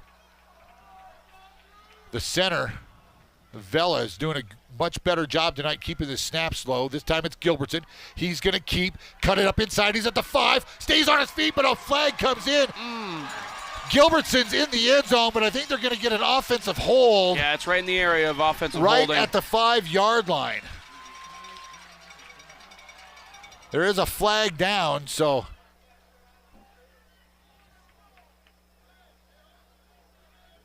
they're going to get one of those outside receivers with a hold, I do believe. It is holding on the Broncs, so that'll wipe the touchdown off with 7:02 left. Man, a couple of plays that have been wiped away just from a penalty or a turnover from the Broncs. That has hurt them a couple times so far. They got that holding, and then Carson Chase with the fumble that would have been at least a first down on the previous drive. So now it's going to be first and goal from the 13, it looks like. About the 15-yard line? Yeah, about the 15. So first and goal from the 15. Chase and Haswell on the near side. Way and Crow, they're going to bring Chase in motion. They've got Breck Reed out on the far side.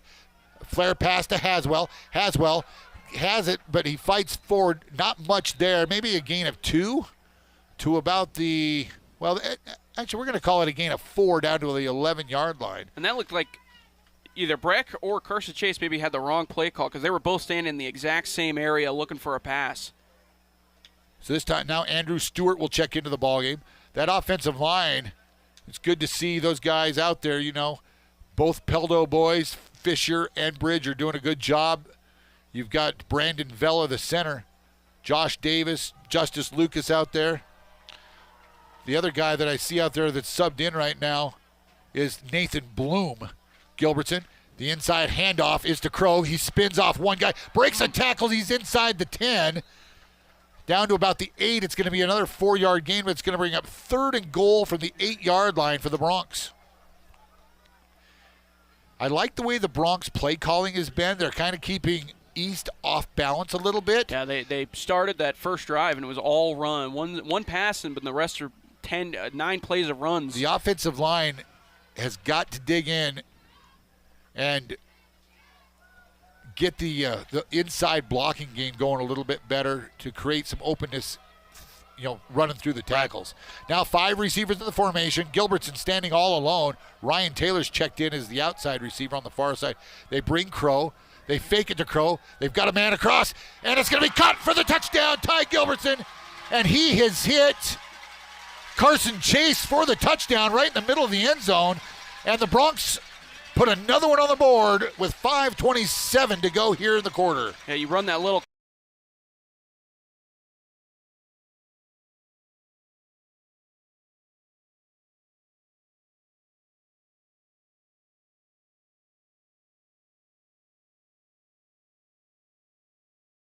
that play to develop into the end zone.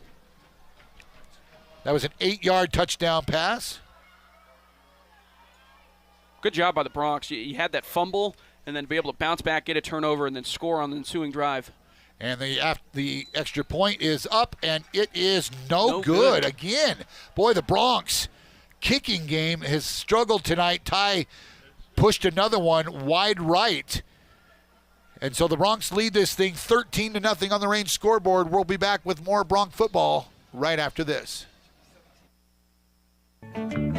Sign up your 2nd through 5th graders for citywide basketball with the Sheridan Rec District and the YMCA. Registration for 2nd and 3rd graders will be in person at the YMCA, and they'll also have their practices and games there. 4th and 5th graders can register online at SheridanRecreation.com. Players will be on teams with other kids from their school and compete against other elementary schools. Registration closes October 11th. For questions, call the Sheridan Rec District at 674-6421.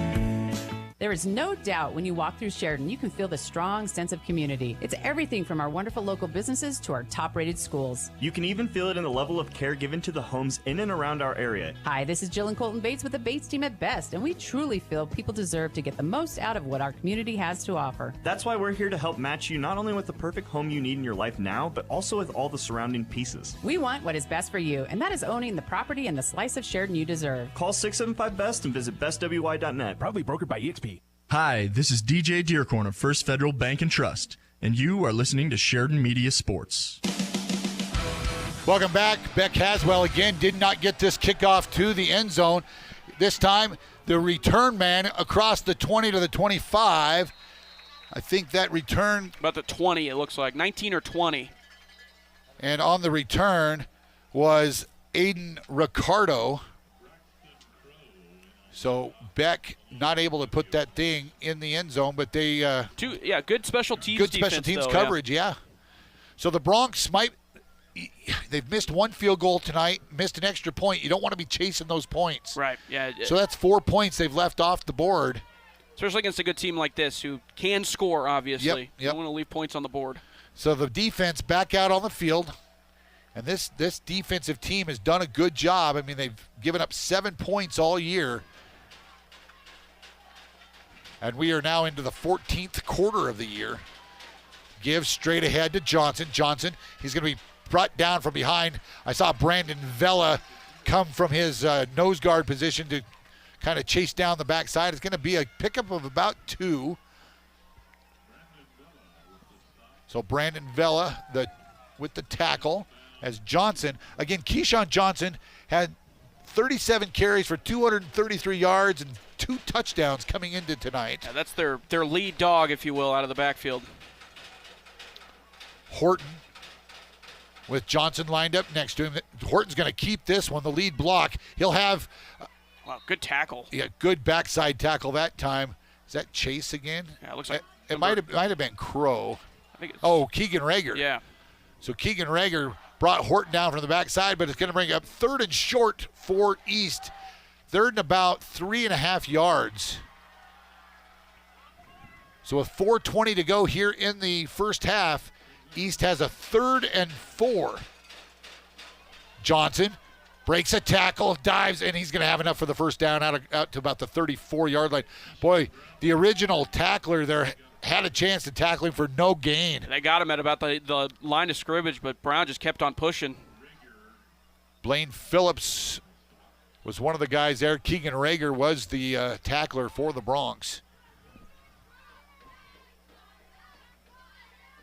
Keyshawn Brown will switch sides in that offensive backfield. Horton. And the give is to Brown. Good Brown tackle. And a great, boy. Garrett Way. Garrett Way.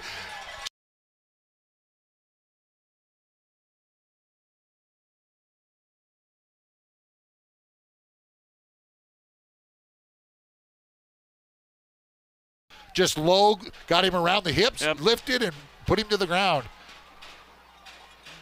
No gain on the play. 2nd and 10 for the East. 3:40 to go here in the first half. Horton, he tries to get small, and he's going to be tackled for a loss. Great job, Kelton Crow. Horton, he acted like he didn't really know what he was doing. Yep. It was a designed quarterback run, but there was nothing there. Yeah, it looked like he was trying to let something develop in front of him, but a good job by Kelton Crow to get that penetration. 3rd down and 11 now for East. Stewine will come to the near side. He'll be the receiver out here with Brown in the backfield. And this is probably a passing play, I would think. They're going to shift one of the tight ends to an up back. Put him in there for protection. Horton's going to roll to the near side, look downfield. Nothing there. He's going to take off, and he's going to be dropped. Keegan Rager, and there's a flag on the play. Yep. And you that's going to be a hold, yeah. but you might decline that play because it's going to be 4th and 8. Yeah, 4th and 8, 4th and 7, it looks like. So the Broncs will probably decline this. You don't want to give them another offensive opportunity. Holding on the offense. And that penalty's declined. Yep, will be a 4th down play now.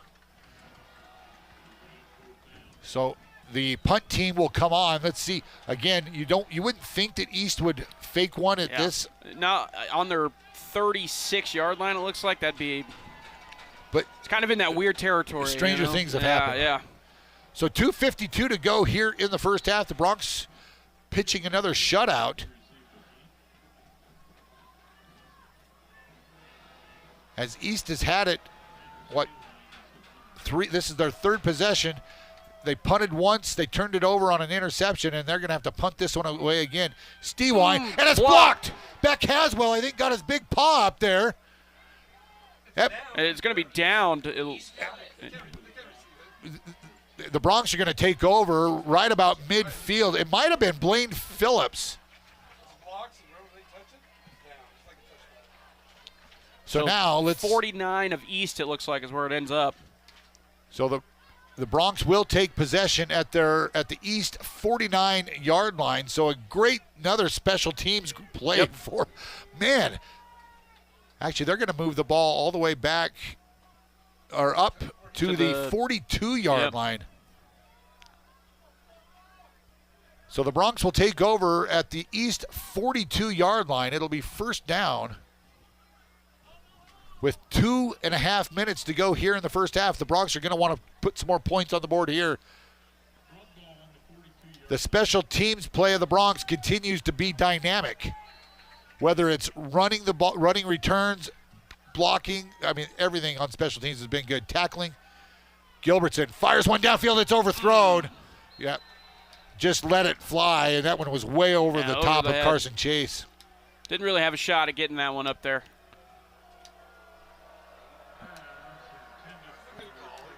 Yeah, that was not pass interference. Out of reach of the receiver. Yeah. Chase was hit out there, but it was once the ball was already over his head. Way over his head. So 2nd and 10 now for the Broncs. Chance would have needed a trampoline to catch that one probably. And they're just setting some running plays up here. I know they haven't run the jet sweep at all yet to Morris or to Breck Reed, the 2 fast guys. Gilbertson's going to drop back. It's a screen play, and again, it's overthrown, and it's intercepted. Ty Gilbertson overthrew the receiver and intercepted.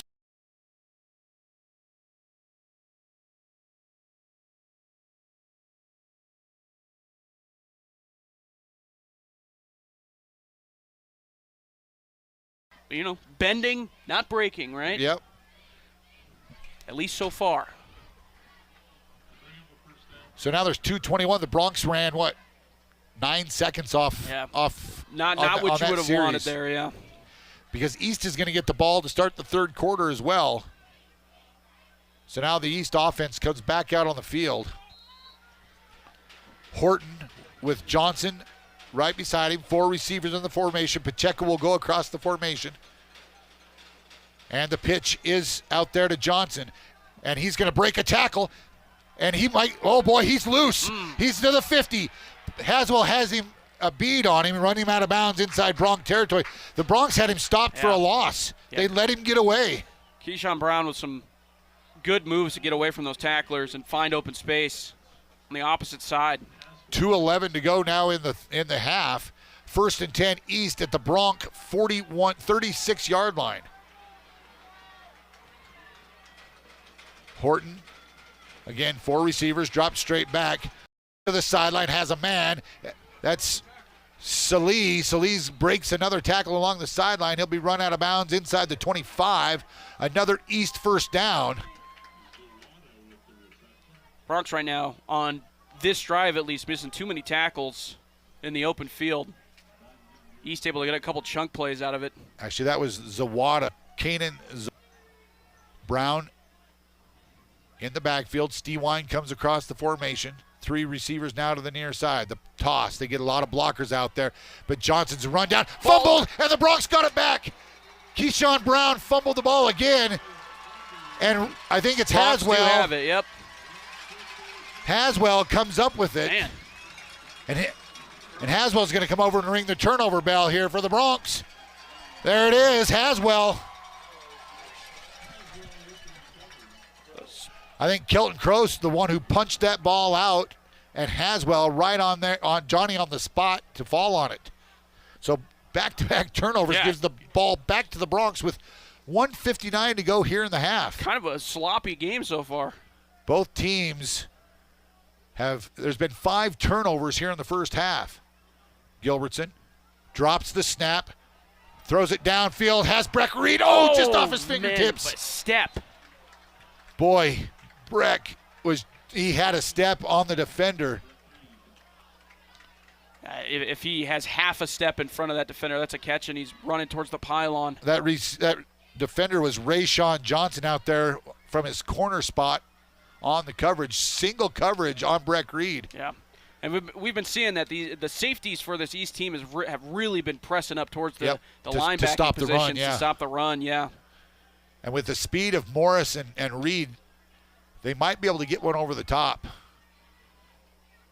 Garrett Way, the lone back in the backfield with Gilbertson. I see 4 receivers in the formation. Rogers, Morris, Chase, and Reed. Those 5 offensive linemen, they're going to have to do a good job. The blitz is coming, and it's going to be a run right up the gut. Gilbertson, he's going to fall forward to about the 30, make that the 27-yard line with 1:45 to go here in the quarter. It's going to bring up 3rd down for the Bronx. 3rd and 7, we'll call it, after the 3-yard run by Gilbertson. They're just keeping those safeties honest. Yeah, I mean, they're going to keep pressing if the Bronx are going to continue to run the football.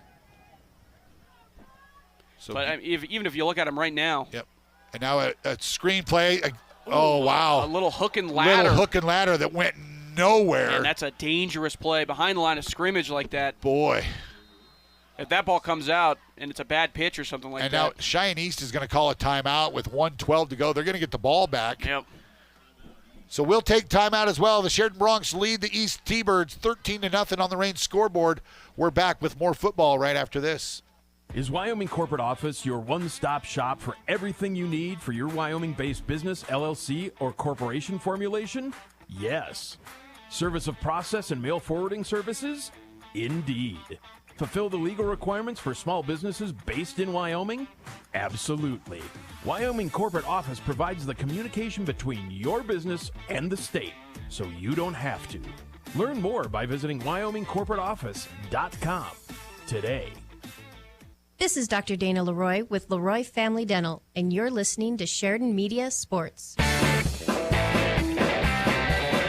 Welcome back to Homer Scott Field.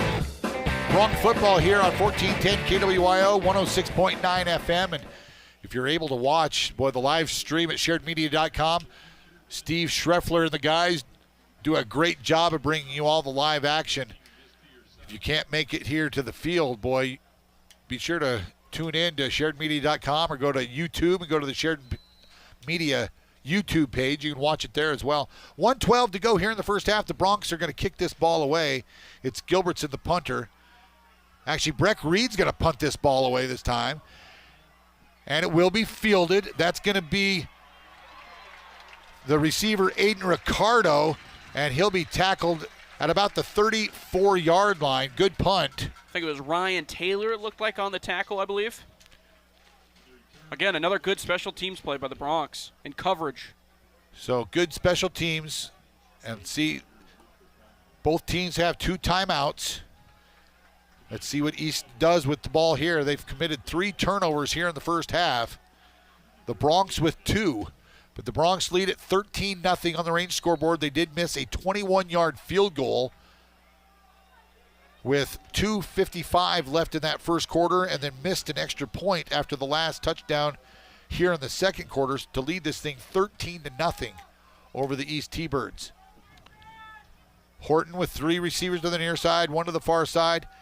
Brown the back. Horton keeps it, and he's going to follow forward across the 35 to about the 36 or 37-yard line. Pick up a 4 on first down, and East comes quickly back to the line of scrimmage. Maybe they're not looking to turn the ball over here again. That would be their hope, I would imagine. I mean, they've got 2 timeouts. Horton, this time he's going to drop straight back, look downfield, and he put it up, and he's going to be the ball is not. There is a flag down, but that ball was overthrown in my eyes. Yeah, that ball was it was way overthrown. Yeah. But there is a flag. It will be pass interference on the Broncs. I don't think that receiver's getting to that regardless of the interference. The ball landed 8 yards out of bounds. Right. So the referee will come over and tell us exactly it was pass interference on the Broncs. Defense, yep. And so that'll be a 15-yarder. That'll move the ball into Bronc territory. Well, see, where will it spot the ball here?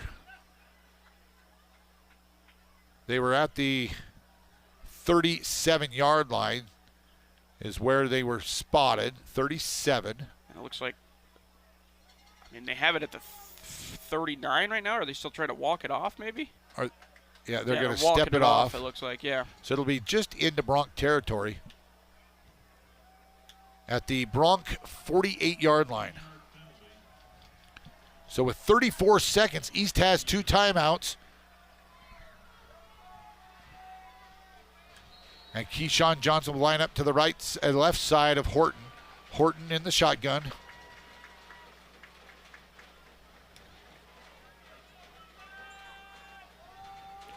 And he'll fake the toss. He'll make one man miss.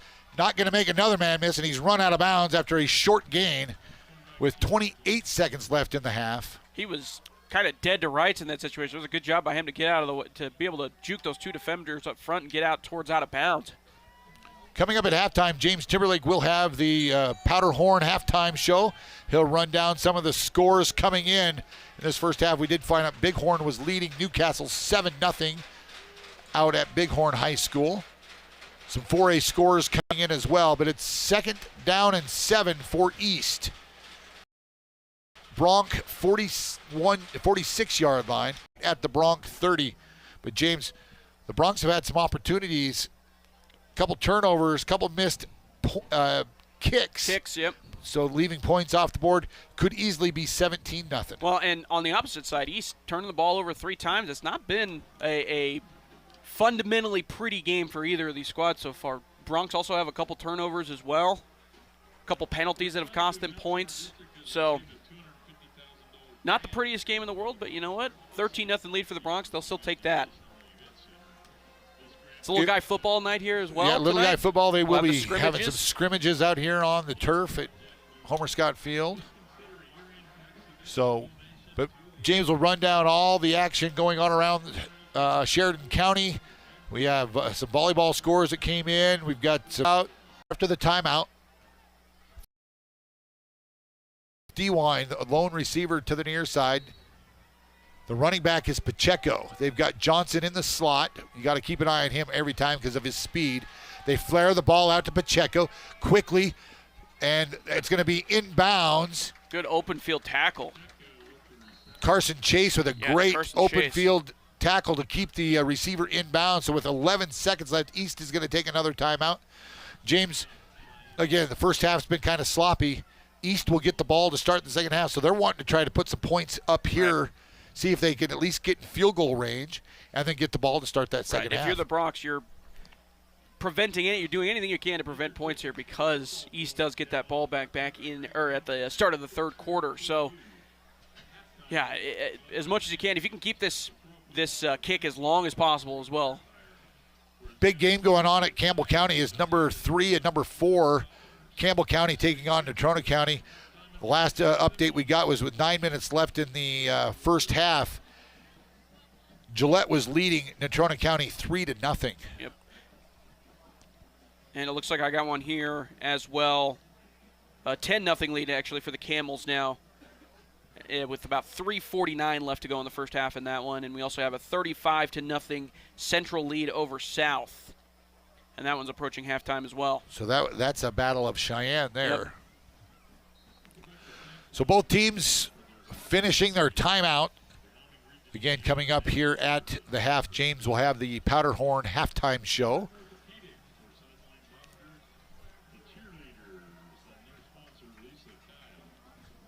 So Horton will bring his troops back to the line of scrimmage after the timeout. Kind of a weird formation. They had no timeouts for East either here, so you got to imagine it's going to be quick. Try to get something out of bounds, maybe get a little bit closer. Horton all alone. He's got 5 receivers in the formation. Drops straight back. Looking down now, he's going to tuck it and run. He's over the – I thought he was over the line of scrimmage. No flag there, and the pass was caught inside the 5. They do have to move the chains, and the clock will not start until the chains are set. It is going to be 1st and goal, and then they spike it into the ground. And who called timeout this time? I think that we got the spike down. They got the spike down that stopped the clock. With 3.4 seconds left, the ball at the 6-yard line, actually at the 5, so it'll be 1st and goal for East at the 5-yard line with 3.4 seconds left. That was a great play by East to be able to get that ball down closer so they can try to kick this field goal. And they are going to they're going to spot this thing down at about the 12-yard line. So this is going to be a 22-yard attempt for the quarterback, Nolan Horton. The hold is up, the kick is up, and I don't think it's good. Oh, they do say it's good. It looked wide right to me. Yeah, but it looked like it. So at the end of the half, East gets on the scoreboard to cut into that Bronc lead. It's Sheridan 13, Cheyenne East 3 after the 22-yard field goal. For East, we are at the half. When we come back, James Timberlake will take over, and he will have the Powderhorn halftime show. You're listening to Bronc Football on 1410 KWI. Your adventures or preparing for the holidays, Campco Federal Credit Union has got you covered. Visit us today and let us help you achieve your financial dreams for any season. Campco Federal Credit Union, NCUA, and Equal Housing Lender. It's hunting season, and Farmers Co-op is ready to make your hunting trip a whole lot better. They have propane for your RV and hunting camp bottles, ethanol-free premium fuel for your ATV, certified weed-free hay bales or cubes for your horses, and don't forget snacks, drinks, and ice for yourself from their fully stocked convenience store. Stop in before you head out on your hunt at Farmers Co-op, owned by those they serve, 1450 Coffeen Avenue in Sheridan. Our ATMs have gone mad at Security State Bank. It's our 95th anniversary, and our ATMs at our branches throughout Wyoming are randomly dispensing $50 bills rather than 20s. Use any of our ATMs at participating locations now through September 25th at Security State Bank locations in Sheridan, Gillette, Orland, Graybull, or Basin, and your withdrawal could have a surprise bonus. See all of our 95th anniversary celebrations at ssbwyo.bank. Security State Bank, FDIC insured. It's time for the Powderhorn halftime show with James Timberlake. James will be back with scores from around the state, upcoming Sheridan County sporting activities, and what's happening with your Wyoming Cowboys and Denver Broncos after this. From your halftime show sponsor, the Powderhorn. The Powderhorn is proud to be a Sheridan Bronc supporter. With 27 holes of championship golf, tennis courts, swimming pools, real estate, and membership options for you and your family. This is your invitation to start experiencing the Powderhorn today. To learn more about real estate and club membership opportunities, please call us at 674-9545 or email sales@thepowderhorn.com. Hi, I'm County Commissioner Christy Haswell, and you're listening to Sheridan Media Sports. And a very good evening, ladies and gentlemen. We've had halftime here at Homer Scott Field between the Sheridan Broncs and the Cheyenne East Thunderbirds. The Broncs are looking to break the record for the longest win streak in Wyoming high school football history here tonight, having won 34 in a row. And at the halfway point here with that record in sight, the Broncs are leading the Thunderbirds 13-3. I'm going to get you a preview of what to expect from the weekend locally on the sports calendar. Then I'll have a preview of both the Cowboys' upcoming game tomorrow and the Broncos game coming up on Sunday. But first, let's get a quick look at the other football scores from around the state of Wyoming. Locally around the state in 4A going on right now. Thunder Basin, they're at home taking on Kelly Walsh. That one's approaching halftime. They're leading 17-13 in that one. Cheyenne Central at home.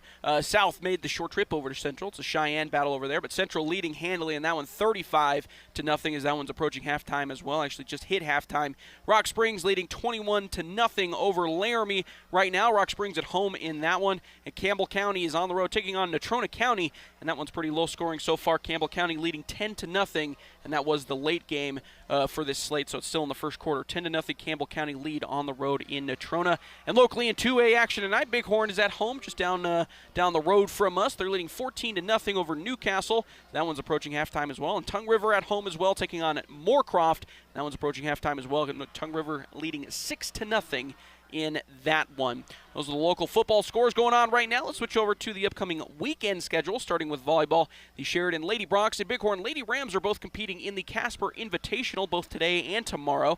Sheridan had 3 games today. They opened with a win versus Natrona County in 3 games. They then lost to Laramie in 3 games, and then they will conclude the day with a matchup against 3A Douglas. That one's going to get underway a little bit later. That one's set to start in about an hour. 8 p.m. tonight is the time for that one. Bighorn had 3 games as well. They took on 4A Campbell County to start the tournament, then Cheyenne Central as well after that, and then they're going to end the day against 4A Evanston. I don't have the scores for those 2 first games, unfortunately, but the Evanston game is going to be happening later tonight as well. And then both the Lady Broncs and the Lady Rams will continue that tournament tomorrow, and the schedule will be based on today's results. And Kevin Coyle will have that rolling schedule for you available over on SheridanMedia.com and the Sheridan Media Facebook page once they become available as well. So keep an eye on that over on SheridanMedia.com and the Facebook page. In golf, it is state championship season. All the local Sheridan area teams are competing in their corresponding state championship tournaments. Sheridan is in Star Valley for the weekend, competing there for the state championship, while both Tongue River and Bighorn are co-hosting the state meet here in Sheridan at Kendrick Golf Course, and they'll be back in action for the final round tomorrow starting at 9 a.m. In tennis, the Sheridan boys team won the North Regional Championship and 3 individual regional championships as well. Sean Brown won in singles, Jaeger Conrad and Tanner Hamrick won in doubles, and Matt Brown and Drew Miller also won in doubles as well. The state tournament is set to begin next Thursday in Gillette. As for cross country, Sheridan will be hosting the annual Michelle Ludwig Invitational at the Sheridan VA Hospital tomorrow. Both Sheridan and Bighorn will be competing in that race, with the girls races beginning at 11 a.m. and the boys races beginning at 11:30. The Sheridan girls swimming and diving team will be competing in their home meet this weekend, taking on Thunder Basin, Kelly Walsh, and Natrona County tomorrow, with first events getting underway at 10 a.m. And finally, the Sheridan Hawks. They'll be on the road this weekend. They'll be playing the Yellowstone Quake both tonight and tomorrow in Cody. The puck is set to drop at 7:05 for both tonight and tomorrow. So puck set to drop for tonight just literally a minute ago. So that one's just set to get underway, and they'll go again tomorrow as well at 7:05 in Cody. That's a look at the local schedule for this upcoming weekend. We're going to take a quick break and come back with a preview of the Cowboys game on Saturday and the Broncos game on Sunday. The Broncs are leading Cheyenne East 13-3 here at the halfway point. You're listening to the Bronc Halftime Report, presented by the Powderhorn.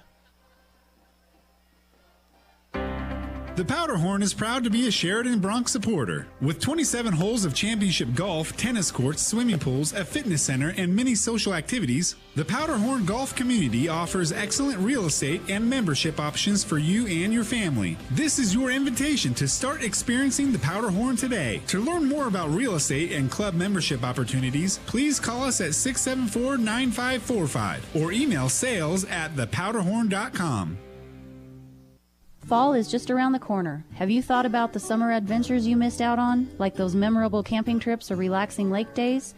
At Campco Federal Credit Union, we understand how important it is to meet your financial goals no matter the time of year. That's why we're here to help you with a savings account tailored to your needs. Whether you're planning for future adventures or preparing for the holidays, Campco Federal Credit Union has got you covered. Visit us today and let us help you achieve your financial dreams for any season. Campco Federal Credit Union, NCUA, and Equal Housing Lender. It's hunting season, and Farmers Co-op is ready to make your hunting trip a whole lot better. They have propane for your RV and hunting camp bottles, ethanol-free premium fuel for your ATV, certified weed-free hay bales or cubes for your horses, and don't forget snacks, drinks, and ice for yourself from their fully stocked convenience store. Stop in before you head out on your hunt at Farmers Co-op, owned by those they serve, 1450 Coffeen Avenue in Sheridan. Hi, this is Ken Balkenbush with Prime Rate Motors and Super Trailer Store, and you're listening to Sheridan Media Sports. And welcome back to the Bronc Halftime Report presented by the Powderhorn. We're going to switch over to the regional side of things, and we will start with the Wyoming Cowboys. I'm definitely going to start sounding like a broken record when it comes to this team as of so far. They dropped their third game in a row of the season, falling to BYU 34-14 last Saturday. I will say this game was the most promising of the ones we've seen so far, in my opinion. However, they were more effective at slowing the run game down at least a little bit, and they were actually more efficient than BYU at converting on third down and were penalized less than the Cougars as well. The positives were small, though, for sure. Don't get me wrong. The Polk offense was still very stagnant. They really have no essence of a passing game 3 games into the season. The rush offense was only a tad bit better, but they're playing from behind basically all the time, which means you have to start throwing the ball around, which they seemingly just cannot do effectively so far.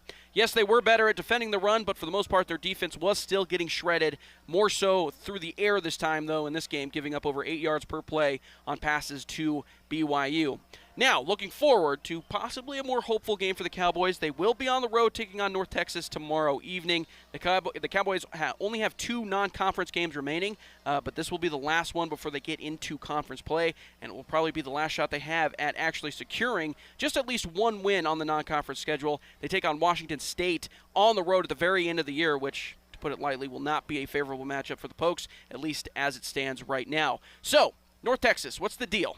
Well, listener, I'm glad you asked. North Texas, 2-1 so far, having dropped their most recent game at Texas Tech last weekend, but they opened the season winning a shootout against South Alabama in somewhat comeback fashion, dominating the second half of that game to come out with the win. They then beat an FCS team, Stephen F. Austin, 35-20. The strong suit of this team is definitely in their offense. They're quarterbacked by someone who it feels like has been in college football forever in Chandler Morris. He's technically a fifth-year junior, using the COVID season as well and a medical redshirt to get some extra years in there. He obviously has the experience, and they've been leaning on that in him so far this year, as they have been a very solid passing team. They currently rank in the top 25 in yards per pass, completion percentage, and total pass yards per game. However, they haven't been as dominant when you look at their advanced metrics. They still have a top 25 success rate when dropping back to pass, but their EPA per drop back is in the 60s, and that's partly because they do have a little bit of a turnover problem so far this season. They currently rank in the bottom 30 teams in the country in interception percentage, throwing an interception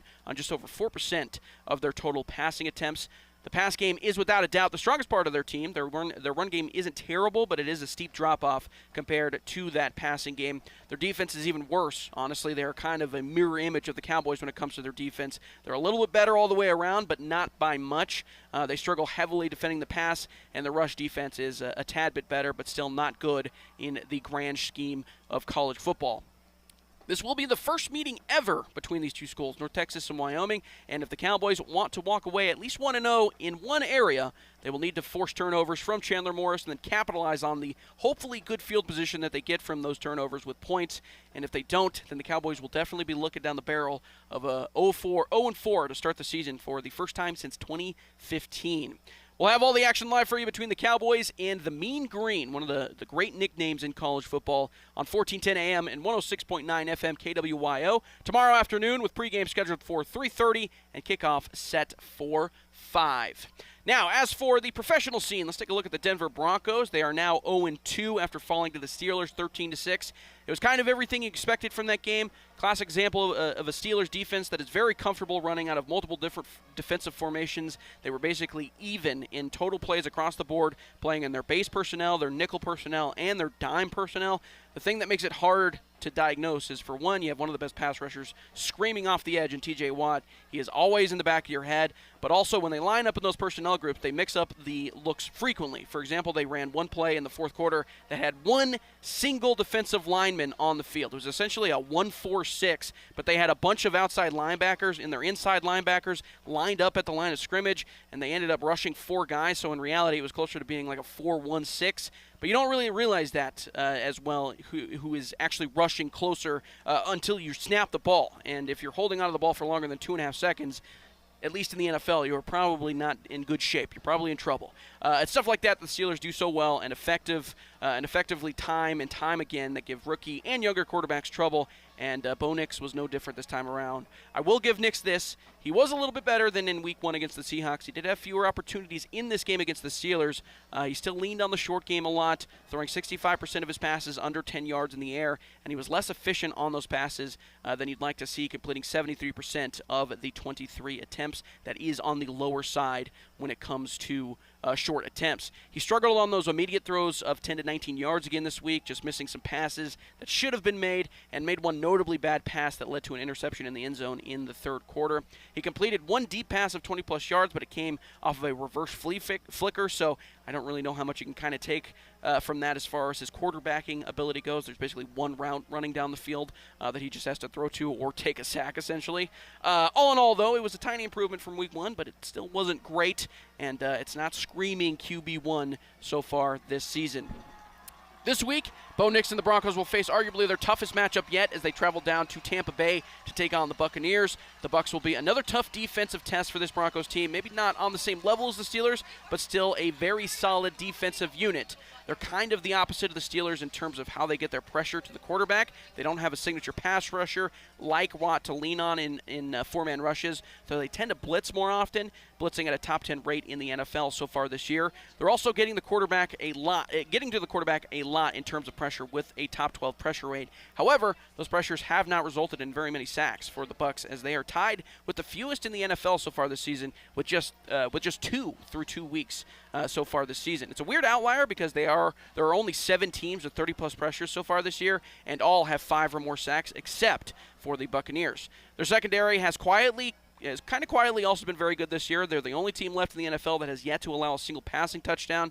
Their downside on defense has been their rushing defense, where they have been getting gashed at times, giving up nearly 5 yards per run, and are giving up the 3rd highest EPA per rush so far this season. On offense, Baker Mayfield has been one of my favorite stories of the season so far. He's been very, very good for this team at quarterback. They currently have the 3rd best EPA per pass in the league, average the 4th highest yards per pass, and that's all despite having a run game that has done absolutely nothing for them so far this year. Baker's biggest flaw so far this season is he does run into some sacks at times when under pressure, but it's been a minor issue in the grand scheme of things, and they've been a very fun team to watch because Baker has been so effective at throwing the football. If the Broncos want to win this game, they really, really need to get the ground game going. It has not been good so far this year. They haven't done it at all this season, and if it were to happen, this would be the best game to get it going against going against the Bucs, because Bo Nix is almost certainly not going to be able to beat this team solely through the air, given what we've seen so far this season. As for their defense, the most effective way to slow down Baker that we've seen so far is to sack him. But also take away his slot receiver options and make him throw out wide or to his tight ends. He's been good in those areas as well, but not nearly as dominant as he has been throwing to his slot options this season. We will see if the Broncos can secure their first win of the season when they take on the Buccaneers. We'll have all the action live for you over on Fox Sports 106.3 FM Sunday morning, with pregame scheduled at 9 and kickoff scheduled for 11. Cheyenne, East, and Sheridan are getting ready to head back out onto the field, so we're going to take a quick break and get ready for the second half here at Homer Scott Field. I've been your host, James Timberlake, and you've been listening to the Bronc Halftime Report, presented by the Powderhorn. Our ATMs have gone mad at Security State Bank. It's our 95th anniversary, and our ATMs at our branches throughout Wyoming are randomly dispensing $50 bills rather than 20s. Use any of our ATMs at participating locations now through September 25th at Security State Bank locations in Sheridan, Gillette, Orland, Grable, or Basin, and your withdrawal could have a surprise bonus. See all of our 95th anniversary celebrations at ssbwyo.bank.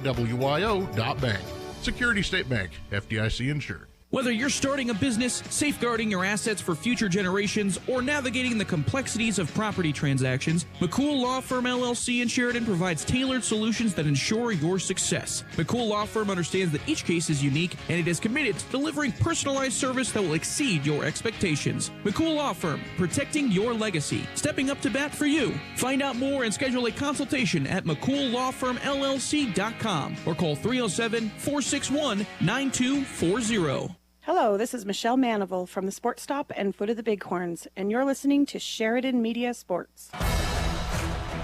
Well, welcome back to Homer Scott Field. Shane Parker and James Timberlake with you here as we get ready for second half action.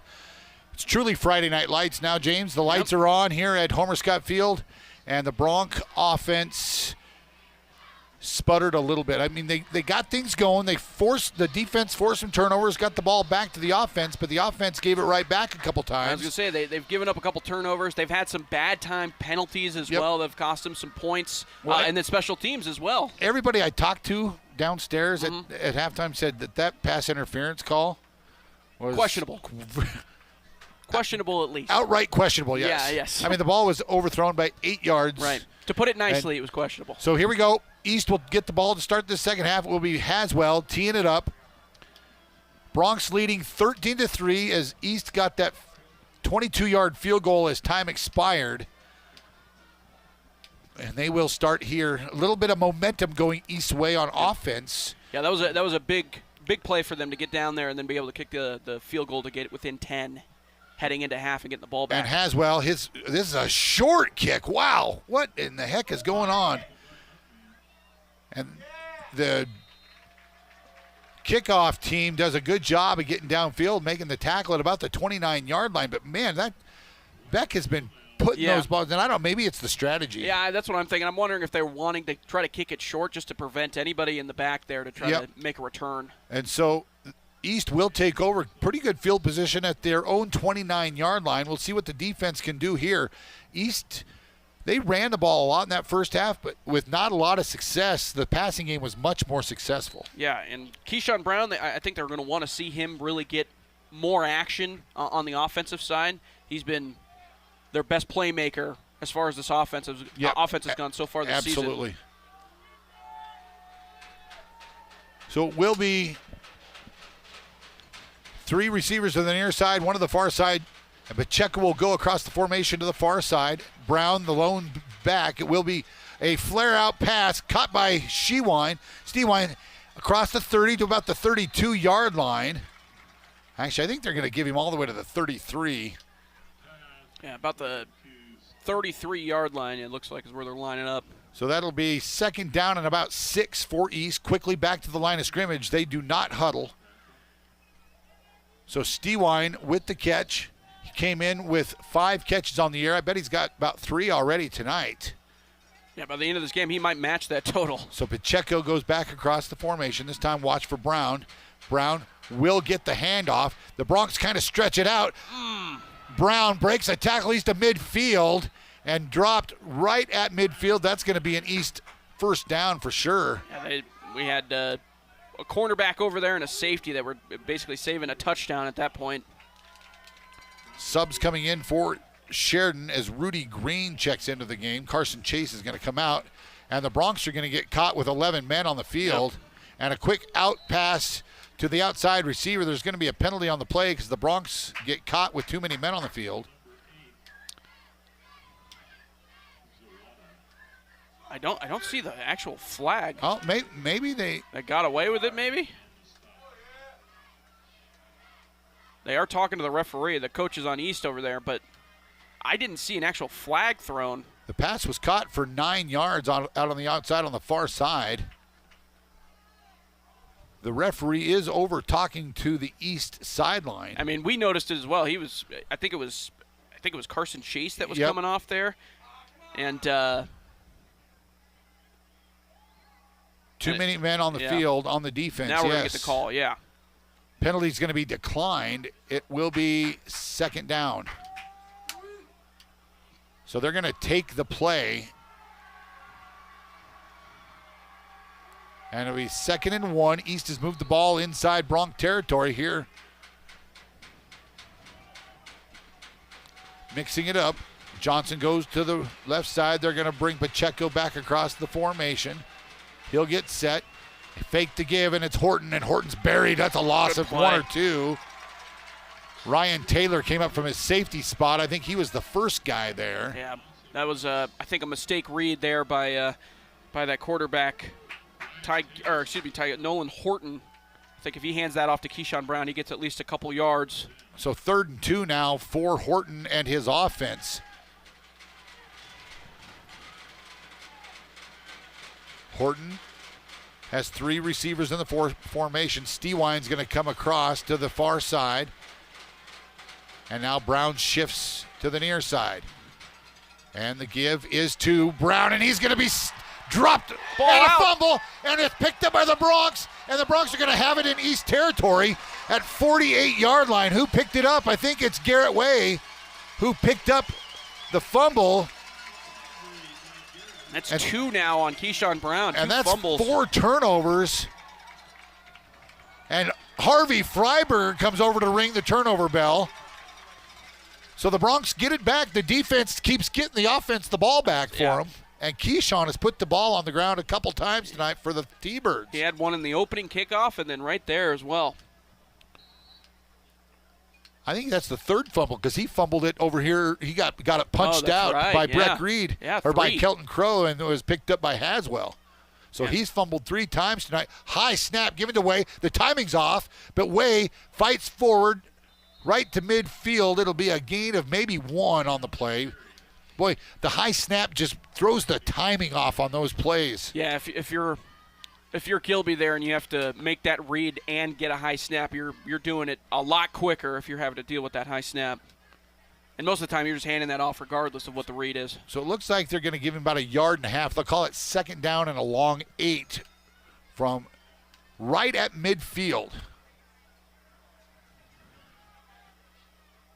4 receivers in the formation for the Broncs. Gilbertson has Way standing to his right side. Drops back. Oh, he's got a man. Breck Reed was wide open. Yeah. Oh, my goodness. Gilbertson didn't throw the ball. Breck Reed beat his man by 10 yards. He felt that pressure off the right side, and he broke out of the pocket. Picked up 5 yards on the play. Brings up 3rd and 4 for the Broncs. You would have liked him to stick in there just a little bit longer and look towards Breck Reed because he was open. Goodness, he was wide open. This is the thing with that East defense, what they're doing. They're pressing both safeties almost up into the box, expecting the run. So you have to expect it at least. And with Sheridan's speed on the outside, boy, you got to take one of those wide open. You got to take advantage. So 3rd and 4. Chase goes in motion, comes back to the near side. And the inside handoff is to Crow. Crow fights forward. He's going to bounce off. Actually, that's Way. Garrett Way breaks it to the outside. He's to the 30, the 20. He's down the sideline to the 10, and he's in for the Sheridan Bronc touchdown. What a run by Garrett Way. That's a 45-yard touchdown run for the Broncs. And they take advantage of the turnover. That was a very, very good run by Way. Broke a couple tackles up the middle. He got a block from Ty Gilbertson on the outside as well. At the very least, got in front of a man. And Way got the rest of it. Good patience, right? Before he broke right through the line of scrimmage, he showed good patience, letting those blocks set up, and then he went downhill and put it in the end zone. And like we said earlier, Way with the speed, too. Once he gets into that second level, it is hard to find people that are going to catch him. So Gilbertson's going to be back on to try this extra point. The Broncs not going for 2 here. The snap's good. The kick is up, and the kick is good. So with 8:38 remaining here in the 3rd quarter, the Broncs are going to lead this thing 20-3. You're listening to Bronc Football on 1410 KWIO and 106.9 FM. We're back right after this.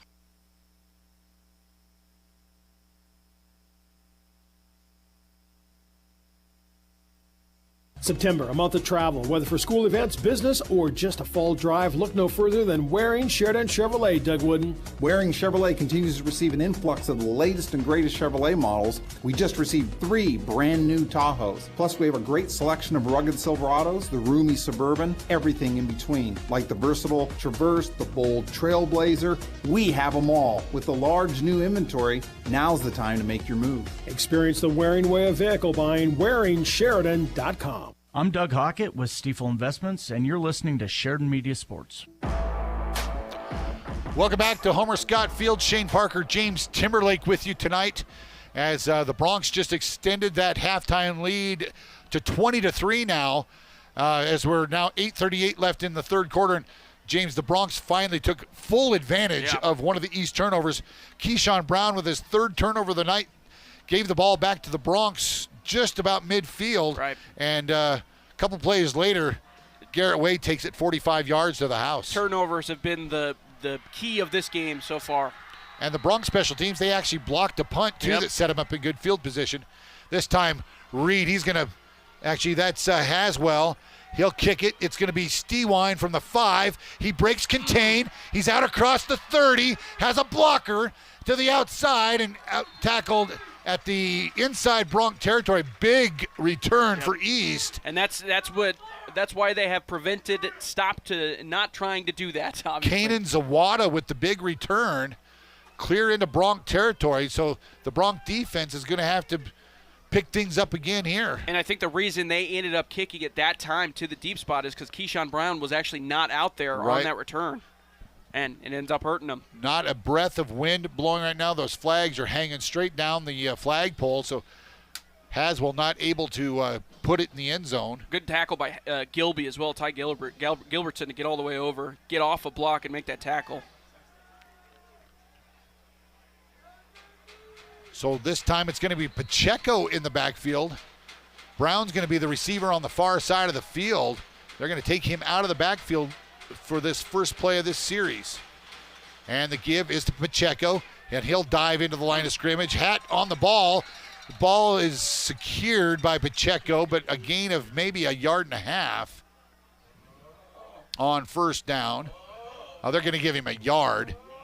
They'll mark that ball at the Bronc 47-yard line, so second down and 9.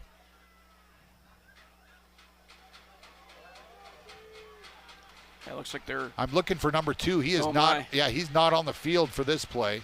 Pacheco, the lone running back. 3 receivers to the far side. And the fake wide receiver screen. That's Stewine. Stewine down the far sideline and a big flag. Yeah, I thought that was a blindside block by that. The inside receiver came in and just blasted our. And it got him before the ball got there as well. Yep. So that. Oh, they're not. Oh, they're going to wave it off. What? Bronx sideline all said, shrugged and said, put their hands in the air, wondering why not. So a pickup of about 5 or 6 on the play, and it's going to be third down and 3. Third and 3 from the Bronc 41-yard line. Wow, they waved the flag off. Could have been seen as one of those bang bangs, right when the catch was made, maybe. Johnson still not in the ball game, or Brown still not in the ball game. Horton gets the play from the sideline, has Pacheco in the backfield, drops straight back, looks to the outside, has a man. He's way overthrown his man this time. It'll bring up fourth down. And what does East do here? They probably go for it here, don't you think? Yeah, I think so. You're down 20-3, 7.5 minutes left here in this third quarter. You're kind of in that weird area where you don't want to be punting. You're on the 41-yard line of the Bronx. That receiver on the outside was Hunter Salee, who it was intended for, but Horton overthrew that ball by 10 yards. And again, the sideline play comes in. It's taken forever to get the play in. They may end up having to call a timeout here. Back judge not yet counting. The receiver comes across the formation. Now there's 3 to the near side. Horton's going to drop straight back.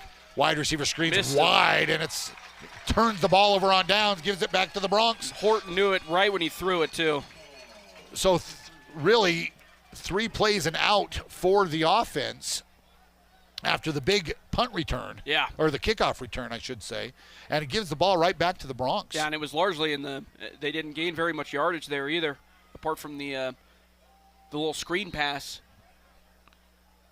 So 3 and out for East. Actually 4 and out. They went for it on 4th down, gives the ball right back, and now the Broncs can try to have a little ball control here. Right. Both Way and Crow in the backfield with Gilbertson. 3 receivers in the formation. We got Breck Reed to the near side, Chase and Taylor to the far side.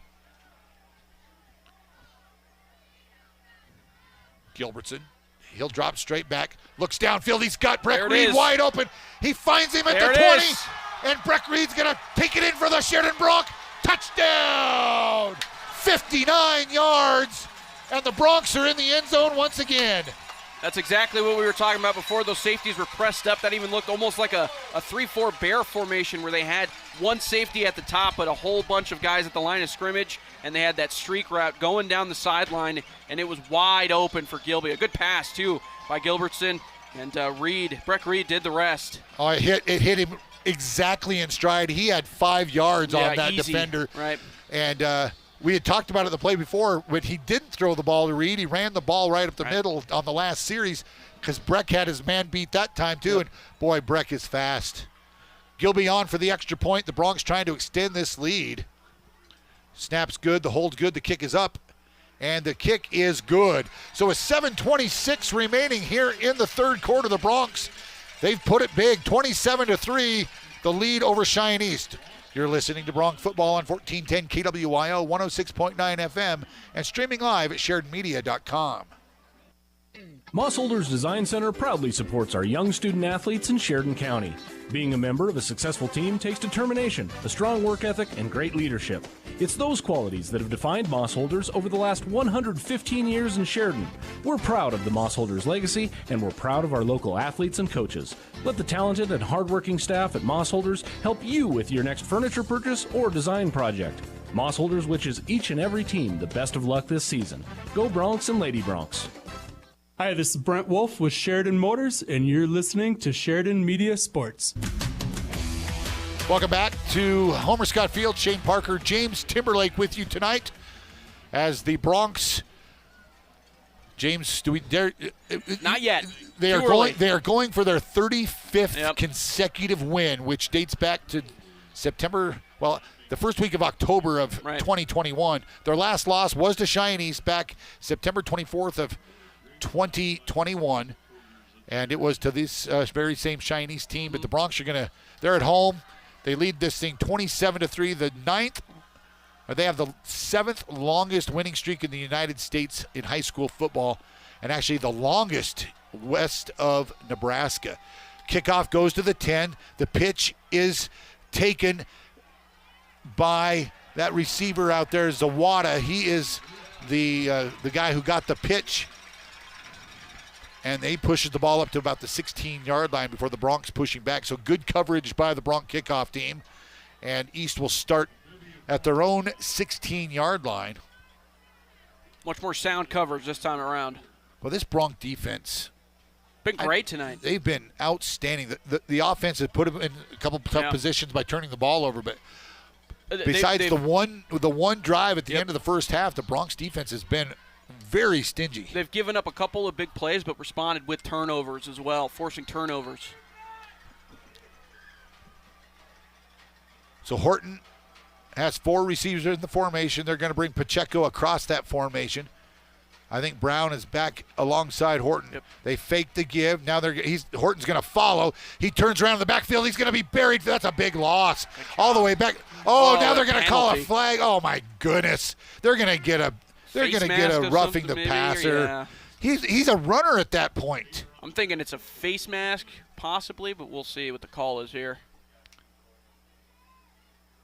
It's going to be a personal foul. Wow. Personal foul. Mask. It is a face mask. Okay. That last hit, the last one that actually got there, it looked like it got him around the head. I couldn't tell if it was a face mask or not, though. Boy, that was an 8-yard loss back to about the 8-yard line.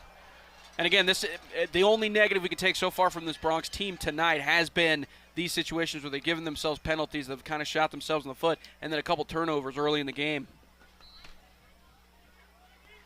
Horton will have Stewine lined up beside him, 4 receivers. Pretty much looks like the same kind of offense the Broncs run. Yeah. Just little different wrinkles. This time they will give it straight ahead, and Brown, he'll fall forward for a gain of about 3 yards to the Bronc 34-yard line. Bring up second down for the T-Birds. And I think that's actually, that's Stewine out there. I don't think we've seen Brown since it was Stewine on on the carry. He went out there as a wide receiver, almost as a decoy that one play, but not in the backfield. And again, Stewine, the decoy, passing play along the sideline. It's going to be caught out there. I think that's Ricardo. Actually, no, that's going to be Salee, Hunter Salee with the catch along the far sideline. It'll be close to a first down, but it'll be 3rd and 1 after a short gain on the outside. Horton, Stewine. The give is to Stewine right up the middle, and he's going to fall forward. Great hit inside by Fisher Peldo, but he falls forward, and that's going to be enough for the first down. Fisher Peldo, the first Bronc to make contact with Stewine from his D-line spot. Yeah, if it would have been a 3rd and 4, that would have been a great play to make it 4th down, but it's first down on that 3rd and 1. So 1st and 10 now for East as they are putting together a little drive here. A first down on penalty and then a good couple plays to get another first down. Horton fakes the give, fires, and has a man out across midfield into Bronc territory. That's probably going to be enough for another first down. That was good. I think it's Pacheco. That receiver was Zawada out there. Zawada, excuse me. Number 8. So quickly back to the line of scrimmage. 1st and 10 inside Bronc territory. Horton has Stewine lined up beside him. He drops straight back, looks downfield, long pass play, has a man along the sidelines, and great coverage, really good coverage by, I think that was Carson Chase out there with defending that pass. That'll bring up second down now for East. Yeah, that was good defense by Chase out there just to follow his man all the way through. You would like him to see him turn his head a little bit more as that gets closer, but again, running him into the sideline and not allowing that ball to be catchable for the wide receiver. And I do see Keyshawn Brown out there at the wide receiver position now. He is back in.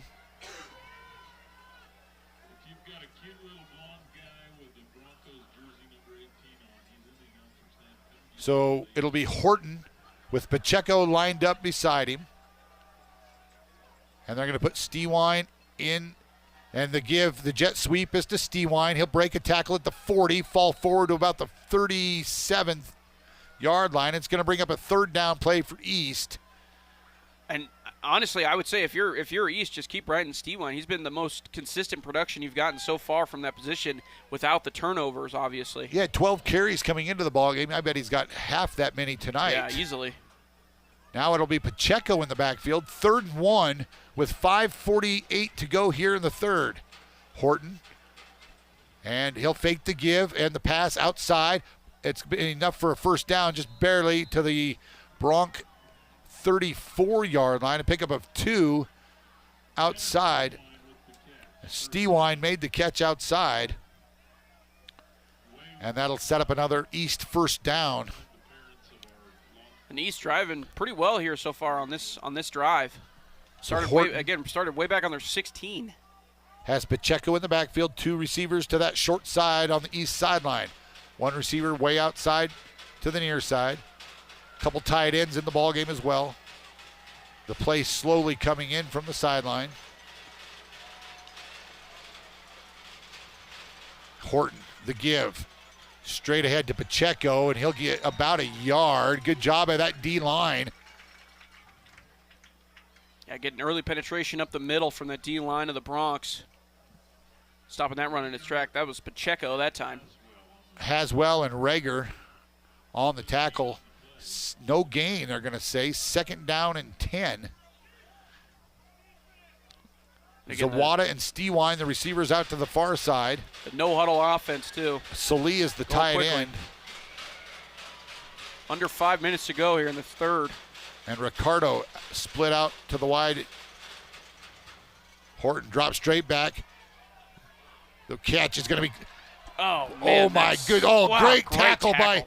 Boy, Ty Gilbertson made a great tackle because the receiver out there was Ricardo. Yeah. He made 3 or 4 men miss. He spun around, came back to the near side, and Ty Gilbertson just caught a shoestring. Yeah, Gilbertson was the last guy to beat, too. That was a great tackle by Gilby. He's had a couple of those tonight.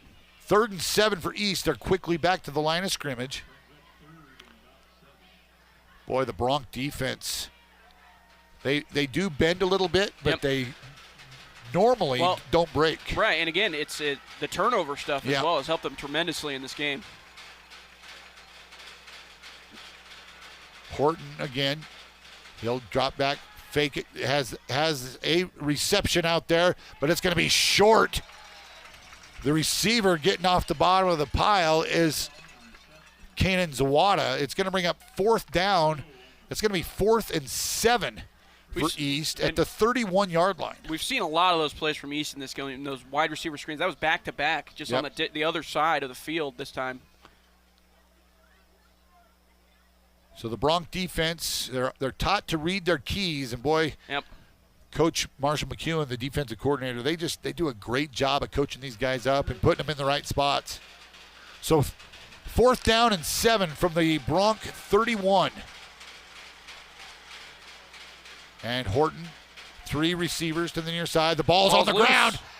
And Horton is knocked down. Kelton Crow, I think Haswell was the first one to get a hand on him, but Horton dropped the snap and was really never able to get it back under control, but he was able to fall on it. But that's going to turn the ball back over to the Broncs on downs. Again, the Bronc defense gave up somewhat of a drive, but they stall it out. Held it at about the same spot they did last time as well. Yep. So Bronc offense will take over at their own 38-yard line.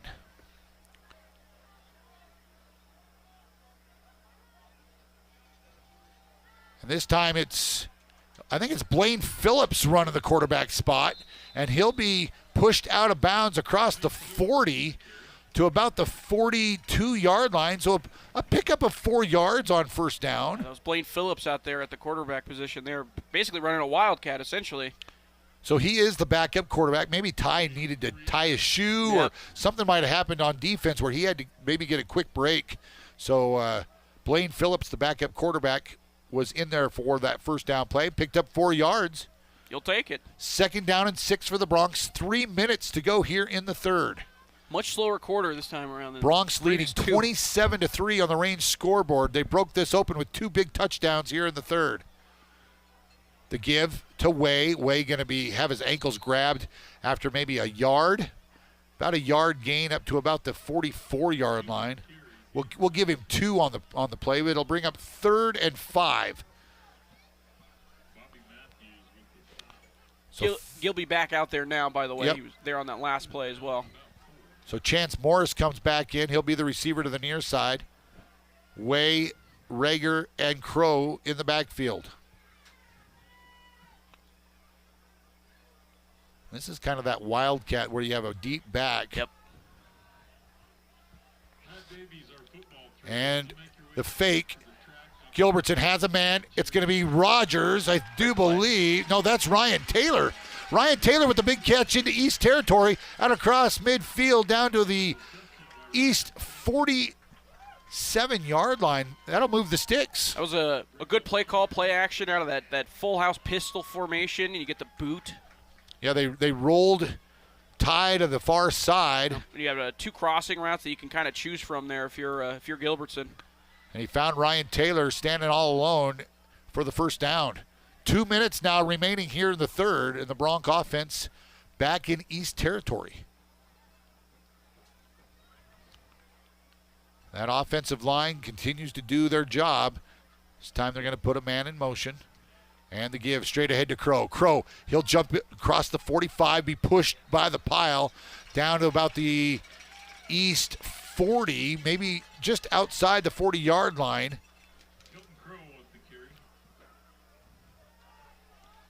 So it'll bring up a second down and about 4. Rudy Green was the man in there going in motion for the Broncs. So some of the backup receivers in the ballgame right now, Ryan Taylor, Gage Rogers, with Crow and Way. And this time it's going to be Crow. Crow gets the handoff. He'll fight forward, and he'll be stopped about a yard shy of the first down. Give him 3 or 4 on the play. Blaine Phillips is going to come in now. That was another one where you'd like to see Gilby keep that read because he had, I think, one man to beat on the outside after both the edge defenders bit on the give there. We'll call it about third and 2. We'll call it 3rd and 2 from the east, just inside the east 39-yard line. It's interesting what they're doing with Blaine Phillips here. Yep, Phillips is back in at quarterback with Way lined up there. It's going to be Way blocking for Phillips. Phillips crawls across. I don't think he got there. No. It's going to be a 4th down, maybe a half a yard on the play. I think you're sending Blaine Phillips out there just because he's a little bit bigger than Gilby, at least according to the roster here. About an inch taller, about 20 pounds heavier. Maybe get that extra push. So I think the Broncs are going to let the quarter here run out, and they'll have a 4th down and 1. We're at the end of the third quarter. The Broncs lead this thing 27-3 on the Range scoreboard. We're going to take a timeout. We'll come back with the 4th and final quarter. You're listening to Bronc Football on 1410 KWIO, 106.9 FM, streaming live at SheridanMedia.com. In a place where honesty and hard work define us, there's a bank that's fully invested in Wyoming. The banks of Buffalo, Gillette, and Sheridan. We understand that business owners are the backbone of our communities. And whether you run a ranch, a restaurant, or a retail store, we're here to support you with a range of account options and personalized services without all the unexpected fees. Because when your business succeeds, our communities thrive. Visit buffalofed.bank for all your business banking needs. Member FDIC, Equal Housing Lender. This is Dr. Michelle Meehan, and you're listening to Sheridan Media Sports. Well, welcome back to the booth, Shane Parker and James Timberlake. We've got some sort of a throwing contest going on here. The old tire throw. The old tire throw. Yeah. Somebody trying to win some tires. I guess some new tires or something. So I want to do that. They won't let me. Obviously. Yeah, they're not going to let us do that, are they? Do it, but I wish. I could use some new tires. I know, right? Oh, a couple warm-up throws, I guess. I think that third one was his attempt. He get 3 tries. He gets one more, I think. Oh, one more. One of these days they're going to hit it. Ooh, and that one was just close. wide. Oh, no, so it looks like he gets one more attempt. Both teams are still they're ready to go. They're ready to go for this 4th quarter. Oh, this one hits the tire, but doesn't go through. Good effort by whoever was doing that. Everybody can remember the old tire throw.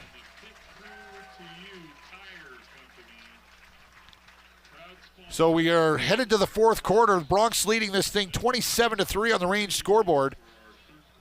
Again, thank you to all of our great sponsors, as we couldn't be bringing you this broadcast without the great sponsors, Farmers Co-op, Chapman, Valdez, and Lansing. We've got the good people from Kilpatrick's Creations, of course, Sheridan Orthopedics. We've got the Waring Sheridan Chevrolet folks, and those good folks at One Health as well. Thank you for being sports sponsors here on Bronc Football. Broncs 4th down and 1.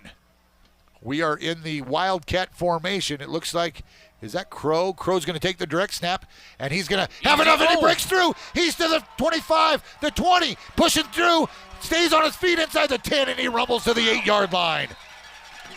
Not something you'd expect on a 4th and 1 play. Usually you're just trying to bust through to get that 1 yard, but that hole open, and he was able to break it free all the way down to about the 7. Well, East had 9 guys in the box, had 2 guys back deep, and once he broke that original containment, there was 1 guy, and he actually grabbed a hold and Crow rode him all the way inside the 5.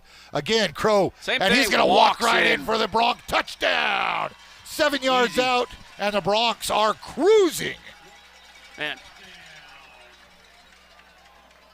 That formation again, that full house pistol, almost a wildcat, that's a very hard thing to kind of come in and figure out, because it's almost like a similar to a triple option that like Air Force runs. You're just putting them back in pistol formation instead of under center. And you got a lot of keys you got to pay attention to, especially if you're the linebackers and DBs.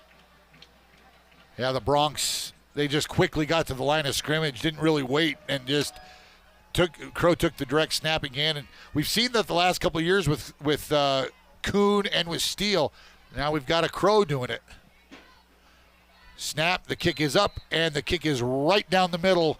Gilby gets it done, and man, what a quarter and 15 seconds for this. The Broncs now lead this thing on the range scoreboard 34-3. We are in the fourth quarter. We'll come back with more fourth quarter action on Bronc football here on 1410 KWYO 106.9 FM. Texting and driving. Texting and driving? Everyone knows there really is no and. You're either texting or you're driving. In other words, if you're typing or reading anything while you're behind the wheel, you're not paying attention and you're not in control of your vehicle. That's why law enforcement around the state is cracking down on distracted driving. Hey, Wyoming, let's put an end to texting and driving because we all know better. There is no and. This message was paid for by WYDOT. This is AJ Sayre with Sheridan Physical Therapy, and you're listening to Sheridan Media Sports. Well, James, we're back here at Homer Scott Field. The Broncs offense has been pretty dominant. That's the one thing about the Bronc coaching staff is that they are so good at making adjustments at halftime. They found something in that first half that maybe wasn't working that they thought might work here in the second half, and they've put together 3 really good offensive touchdown drives. Yeah, and then the defense as well, being able to, again, bend and don't break, get some big stops on fourth downs, give it back to that offense. Gilby with the kickoff. It's a high bouncer. It's picked up at about the 8-yard line. The East return man stutter steps out to the 15 or 16. Maybe the ball's out, too. Ball's out at the end. But I think they're going to say blown dead. Yeah, forward motion was stopped at the 20-yard line. That the sideline got excited for it as well. So East will take possession at their own 20. Actually, they're going to say the 19-yard line. So good coverage by that Bronc kickoff team. Another thing of note, too, I haven't, at least from what I've seen, I don't think we've seen Keyshawn Brown, at least in the backfield, since he made that third fumble. Yeah, I didn't see him on defense either. He's usually lined up as a DB, but I haven't seen him. That East coaching staff. He is out there now, actually. Yeah, he's out there on this series. Let's see where they're going to line him up in the slot outside, now. Yeah. So, when talking to Coach Maury, he said that they will always know where number 2 is. Right. On the field. But he's put it on the ground 3 times tonight. Here, a wide receiver screen to Brown, and he'll pick up a couple. Yep, out to about the 22-yard line. Good coverage, good gang tackling out there by the Broncs. Yeah, and if you're Brown, it's hard not to get to that point where you're not thinking about that all the time when you have the ball in your hand now. What they're doing is this wide receiver screen, they're just hoping that one of their fast receivers can break a tackle and break one. I mean, that's really all they're doing now is throwing these wide receiver screens. Quick outs. The Broncs are 11 minutes away from making Wyoming high school history with their 35th consecutive win. This time it's going to be Stewine. Stewine has a gang of people in front of him, breaks a tackle out across the, I think he's going to have enough for the first down. That's going to be an 8 or 9 yard run before Stewine off the right side. Yeah, stopped at about the 30, it looks like, 31 maybe. They had 3 receivers out there, and then Horton, the quarterback, went out to block in front of him. So they had a whole bunch of receivers out there. That in itself was kind of a screen-like run, if you will, with how many blockers he had in front of him. On the outside, the tackles, too. So 1st and 10 for East out at the Bronx 31-yard line.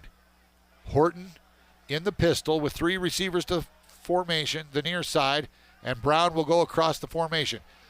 Deep drop, and now Horton's going to take off. He lets one fly. It's going to be short and hops out of bounds. Incomplete. Good pressure by the Bronx. Yeah, Harvey Freiberger putting the pressure on Horton for the Bronx. This time, Brown's going to go to the sideline.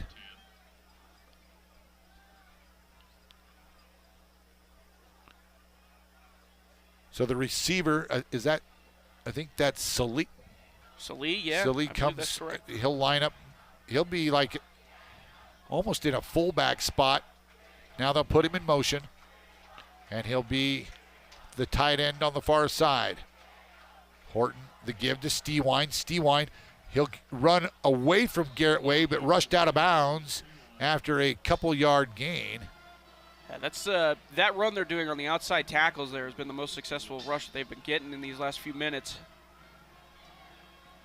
And the Broncs, I'm seeing a lot of subs in the ball game for the Broncs. I mean, you're up 34-3 with 10 minutes left here in the fourth. I mean, a lot of sophomores in there. I see Braden Brutlog out there on defense. Rudy Green's now out there on defense for the Broncs. And Horton, straight drop back. And, great job. Great break up there. Breck Reed did a great job of reading that jump in the route, just knocked the ball away from the receiver. That was, I think that's, Aiden Ricardo who was out there.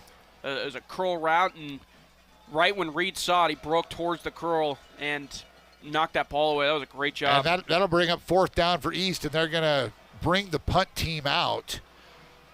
We'll see if they actually punt this thing away. I mean, they trailed 34-3. About a 4th and 6 here, it looks like. From their own 45. So, and Stewine gets it. He does punt it away, and it's going to be Breck Reed from his own 18. He comes to the near side. He's got some blockers out in front of him. He's down the near side, has a block, cuts it back inside. Breck Reed, he's at the 20, the 10, and the Broncs score another special teams touchdown. We'll call that 82 yards on the return. Man, is that the second punt East has made tonight? They've made a couple more than that. But this time they actually kicked it to Breck, and he goes 82 yards on the punt return. Wow. To give the Broncs a 40-3 lead. And let's see, is there somebody down in I'm wondering, yeah, it looks like he's in the end zone possibly. We got someone down here. I wonder what is going on there, because maybe just somebody somebody's cramping up. Yep, they're stretching him out. It looks like it might be Chance Morris laying on his back. He was out blocking and then celebrating it was the after touchdown. The touchdown. Yeah, he went down with a cramp in one of his legs, and they've got him. They're stretching out that cramp that's in his leg, and he's up. He's going to be just fine, and he'll run to the sideline here. Get him some lemon juice. Pickle juice. Pickle juice. Yeah, pickle juice. juice. Yeah, you're right. Pickle juice. So the 82-yard touchdown, and Gilby will come back out to try the extra point to give the Broncs all three facets. Again, what more can you say? Every game this year, the Broncs have scored a special teams touchdown. And that's been another piece of their identity, being so good at special teams. For so long. Yeah. The snap is good. The hold's good. The kick is up. And Gilby knocks it right down the middle. So with 9:47 remaining here in this ball game, the Broncs extend their lead. It is now 41 for the Broncs and 3 for Cheyenne East. This is supposed to be a great battle of number 1 against number 2. But when you're East and you give the ball back to that Bronc offense that many times, they're going to pay. This is what's going to happen. Yep. It's 41-3. It was a great matchup for about a half. 13-3 heading into halftime, and now the Broncs the Broncs kind of shot themselves in the foot in that first half several times, as did East. But the Broncs took advantage of it. East just couldn't. This Bronc defense, they've given up 10 points now, and we are now 16? We're in the 16th quarter of the year. And they have given up 10 points. And to do this against the number second one best team in the state, the number 1 ranked offense in 4A football. And they have the number 1 ranked defense in 4A football, and we've hung 41 on them. What more can you say other than, you're looking at the reason why they're approaching 35 in a row. Yes. Everyone out there listening, I hope you enjoy and just really take in and understand how special Sheridan Bronc football is and has been since 2007. This is unbelievable. The kick will be taken from the 4-yard line.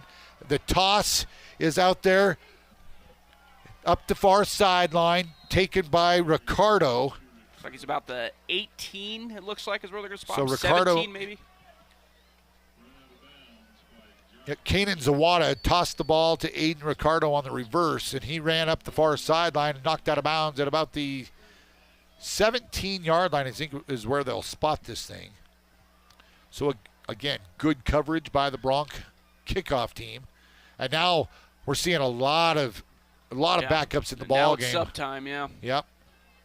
And this will be great for these subs because this, again, a very good offense for the most part. And this is also why we're seeing so much turnover and be able to have this streak is because guys like this are able to get in against a good team like East. In the backfield for East, it's Horton along with Pacheco and Stewine. Stewine comes in motion, and they'll swing it out. That's Pacheco. He's across the 20-25 down the near sideline.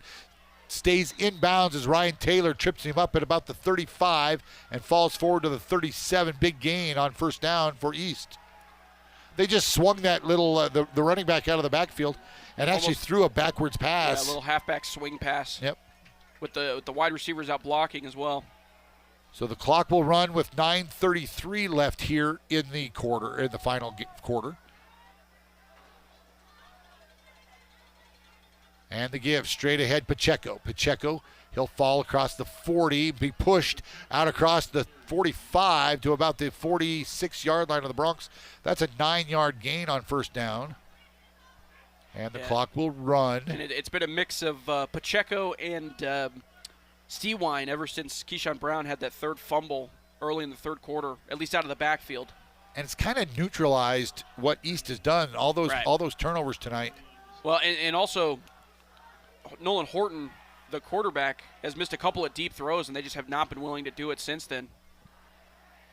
Stewine will come in motion across. They'll give it to him on the jet sweep. He has a blocker out there, and a Bronc defense converges, but not until he's into Bronc territory, knocked down at about the Bronc 46-yard line.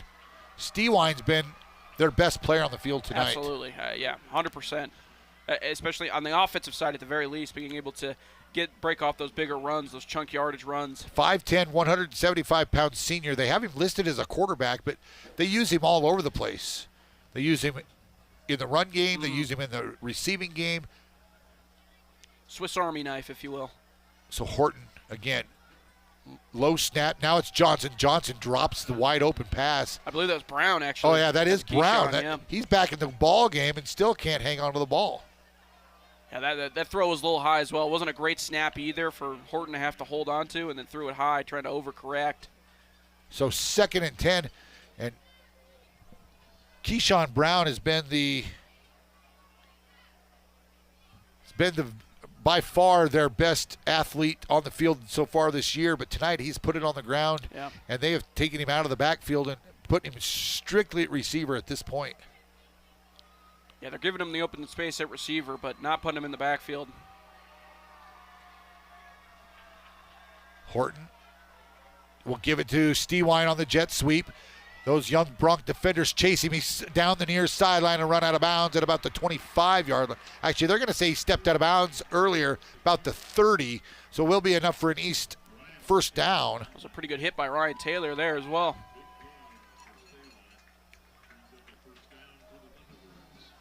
So 1st and 10 for East at the Bronc 30.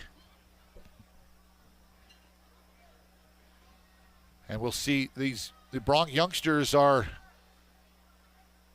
getting some playing time. Mm-hmm. And obviously the East starters are in the game, so they're going to move the ball probably a little bit on these Bronc backups. 3 receivers to the far side. 1 receiver to the near side. And a new back in the ball game. That's Jamison Briggs. Briggs across the 25 down to about the 24. That's a gain of 5 or 6 yards on first down. That's his first carry of the ball game.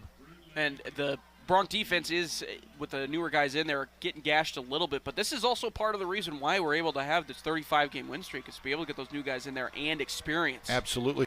A lone receiver to the near side. The short, the nail is in the coffin, I would say. Horton, he's going to roll to his right, looking downfield, has a couple men down there, and it's caught right through the Bronc defender's hands and caught at the 15-yard line. That's going to be an East first down. Yeah, that was it was in that Bronc defender's hands, and the East wide receiver just snatched it out of his hands, or kind of just fell into his chest. Kanan Zawada makes the catch.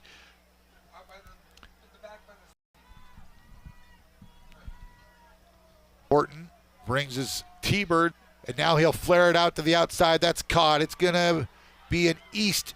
Did he get in? Yeah, I believe so. No, got the signal there. East touchdown from. That was 16, I think. 16 yards out, it looks like. 15 yards out. But again, I mean, nail practically in the coffin here. 6:17 left to go, and that'll be, if they make this extra point, 10 points, 41-10 lead for the Broncs. 6:47 left here in the fourth. 6:47. It was a 15-yard touchdown pass. Kind of a interesting play there. It was almost a read option with the swing pass out wide. Right. And I think it was Briggs out of the backfield who caught that. And Horton, the high snap, the kick is up, and that kick is good. So with 6:47 remaining here in the ballgame, it's the Broncs 41, Cheyenne East 10. We'll take a timeout, be back with more Bronc football on 1410 KWIO, 106.9 FM. You save, we give. Hi, this is Tasha with First Northern Bank of Wyoming. I'm sure you've heard about our Roundup program by now, but did you know so far this year we've matched over $15,000 that we've donated to local nonprofit in our communities? If you haven't enrolled, stop by and see us at 29 North Gould Street to learn more and enroll today. You save, we give. It's a win for you and the community. First Northern Bank of Wyoming, investing in Wyoming communities since 1885. Member FDIC, Equal Housing Lender. Hi, this is DJ Dearcorn of First Federal Bank and Field. 6:47 remaining in this number 1 against number 2 battle here at 4A football here in Sheridan, as the Broncs, they're going to win this thing. They lead at 41-10 with 6:47 left. The Broncs are going to break the Wyoming High School State football consecutive wins record, winning their 35th consecutive game.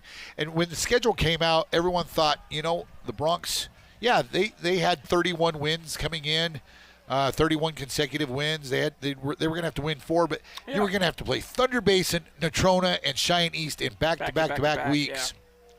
2 on the road. 2 of those on the road, and everyone thought, you know what, the Broncs are replacing 21 of 22 starters. There's no way they're going to run that gauntlet. That's usually a tough sentence, and here we are. Now look at where we are. So the Broncs have put together a great second half after adjustments at halftime. And it's going to be an onside kick, and it's going to be, I think East's going to get the ball. They do. East comes down with the onside kick. How often do you see the onside kicks work? Well, that took a bounce straight up in the air, and it went right into the arms of one of the East kickoff team guys, so they will keep possession. That's exactly what you want too. If you're onside kicking, you want that ball to go straight up in the air like that, so you kind of have a jump ball to go after. So the Broncs second string defense back out on the field, and East was able to move the ball on our second stringers.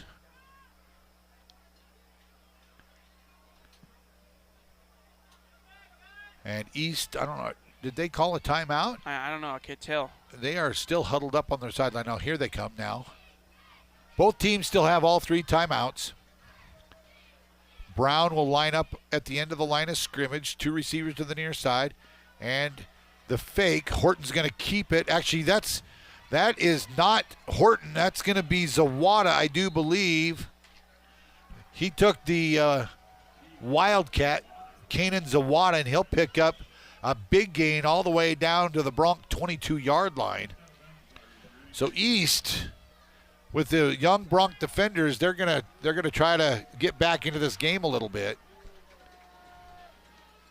And now the quarterback is still Zawada. Yeah, he is listed as a quarterback on the chart that we have, on the depth chart that we have here. So, and now there is a timeout on the field. The Broncs want a timeout, and the Bronc coaching staff is talking to the young Bronc second string defense that's out on the field and saying, "Come on, guys, you're better than this. Right.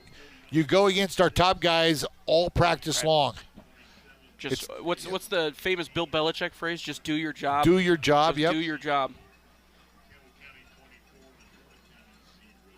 And that's kind of, I'm sure, what the coaches are telling. Just do your job. Pay attention to your keys. Focus on that, and you'll be fine. But again, I mean, the guys they're playing against are bigger, are faster than typically what they would see. So, in terms of varsity opponents. Because East is still going out there and rocking their first team, obviously. Briggs will be the back alongside Zawada, who's now in at quarterback. And they're going to send Brown across the formation. That might be enough for a first down with 6 left. Let's see where they spot this. The referee's going to have to come up. Actually, it's going to be second down and short. Second and about 1 with 6:24 to go here in this ball game. This time it is Briggs. No, Zawada keeps again, and he's going to scramble, and he's in for a East touchdown. So, 2 in a row. I mean, this a couple things I'll note of from these Bronx young guys is we're seeing not as good of angles being taken on those wider runs on the outside of the tackles. You'd like to see them take a more wider angle out there and kind of force it back into the rest of your defense and not get enough off blocks as effectively. But again, all young guys, you know. This is kind of the stuff you want to work out of them in these scenarios. 34 seconds between touchdowns. Makes it 41-16 Bronx. And it looks like they're lining up to go for 2. Mm-hmm. So Zawada still at quarterback. Briggs lined up, and the quick toss is to Briggs. Briggs, and he'll fall forward across for the 2-point conversion. 41-18 your score with 6:13 remaining here in the ball game. 2 quick East touchdowns to make the score look a little bit better, but it is the Bronx still leading this one, 41-18. We'll take a quick timeout. Be back with more fourth quarter action right after this. Hungry? Got $5? McDonald's has you covered. Introducing the all-new $5 meal deal. Choose between a juicy McDouble or a McChicken sandwich, but wait, you'll also get a small fry, small drink, and a 4-piece chicken McNuggets, all for just $5. That's right, $5. So why wait? Head to McDonald's now and grab the $5 meal deal. Better yet, download the mobile app and save even more money and time by ordering ahead. Welcome back. Sheridan Bronc football here on 1410 KWYO and 106.9 FM. We are late in the fourth quarter. Bronx leading 41-18. Much longer second half. Yep. Back-to-back touchdowns by East starters against the Bronc backups, 34 seconds apart after the converted onside kick. And I'm sure East is going to try to do it again. They're probably going to try to do this again. If it works the first time, why not try it again, right? And it is going to be Hunter Salee doing the kicking. They do have guys onside kick, and it is taken by the Bronx. They do cover it at their own 44-yard line. And that was a much cleaner, more of a skip there than it was the bouncy one that they got the first time. Good hands team there. I think that was Carson Chase who covered it up. Yeah, they had 2 guys on top of it, just to be sure. So the Bronc offense comes back out on the field. I see Bronc starters back out there. Yeah, I mean, why not, right? Well, East left their starters in to try to make it a little more respectable. So I guess the Bronc starters are going to just run this ball, try to run the clock out here. I wouldn't expect anything through the air. And East has 9 guys in the box. Give straight ahead.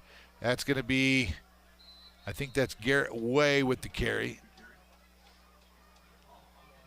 Actually, it was Crow. Gain of 1 on the play. Now some Phillips back in the ballgame. Peyton Ormseth also checking in for the Broncs. Ormseth will be the running back with Phillips. 2nd down and 9 for the Broncs. Phillips with Ormseth to his right. Phillips takes, and he'll make one man miss across midfield. Now he's down the far side. Phillips to the 15, the 10, the 5. Bronc touchdown, Blaine Phillips from 54 yards out. Wow. Getting production from everyone. And that's the backup quarterback. That's the backup quarterback, yeah. We were talking about that earlier. They brought him in a couple times to kind of be a bigger quarterback on that run.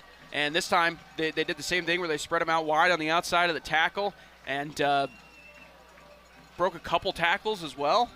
Got all the way to the end zone. 54-yard touchdown. That's the guy in waiting. And Gilbertson on to kick the extra point with 5:29. Boy, that's 3 quick touchdowns scored here in the fourth quarter between the two teams. Yeah. Second play from scrimmage. Phillips goes 54 yards. Kick is up, and it is good.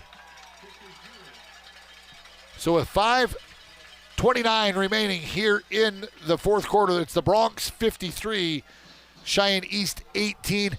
That's probably the first. Blaine Phillips, his dad, was a great quarterback for the Broncs back in the 90s, early 90s. Yep.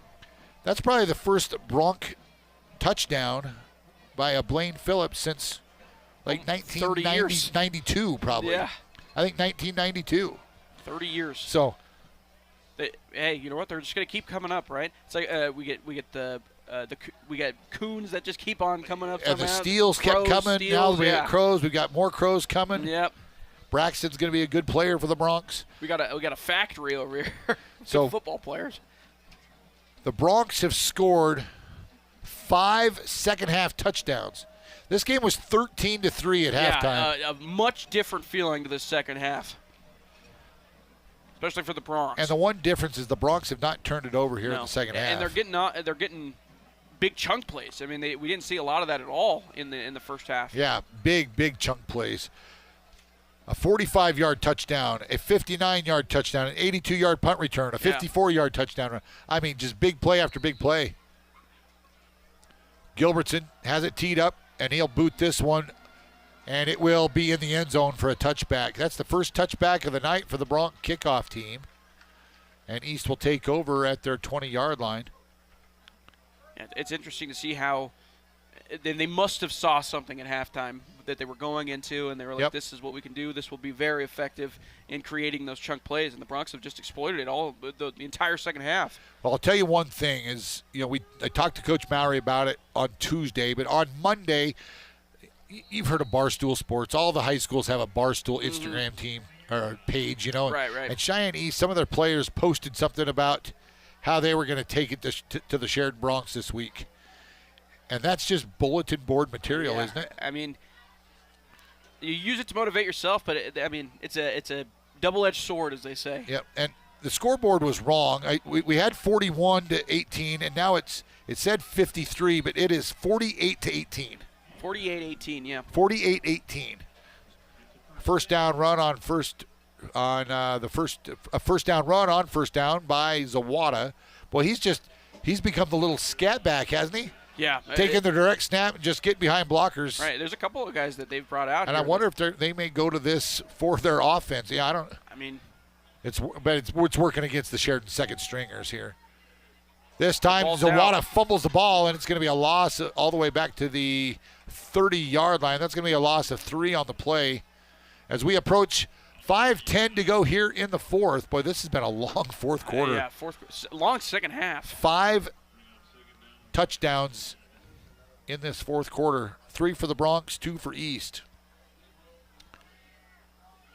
Keyshawn Brown goes to the far side. Actually, he's going off. Going off, yep. And now Horton back in at quarterback. And it will be Pacheco.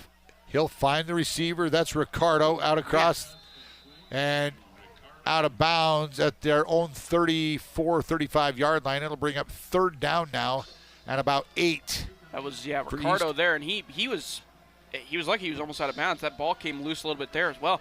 Man, East having just real trouble with the football, just holding on to it in general tonight. And that was another wrinkle play where Horton was in the game. He tossed it to Zawada, and Zawada threw it to Ricardo. East puts a man in motion. Zawada, he's just going to run this thing. Actually, he's rolling to the near side, and it's dropped. The receiver dropped that. That was Shaw Wilbur, the intended receiver.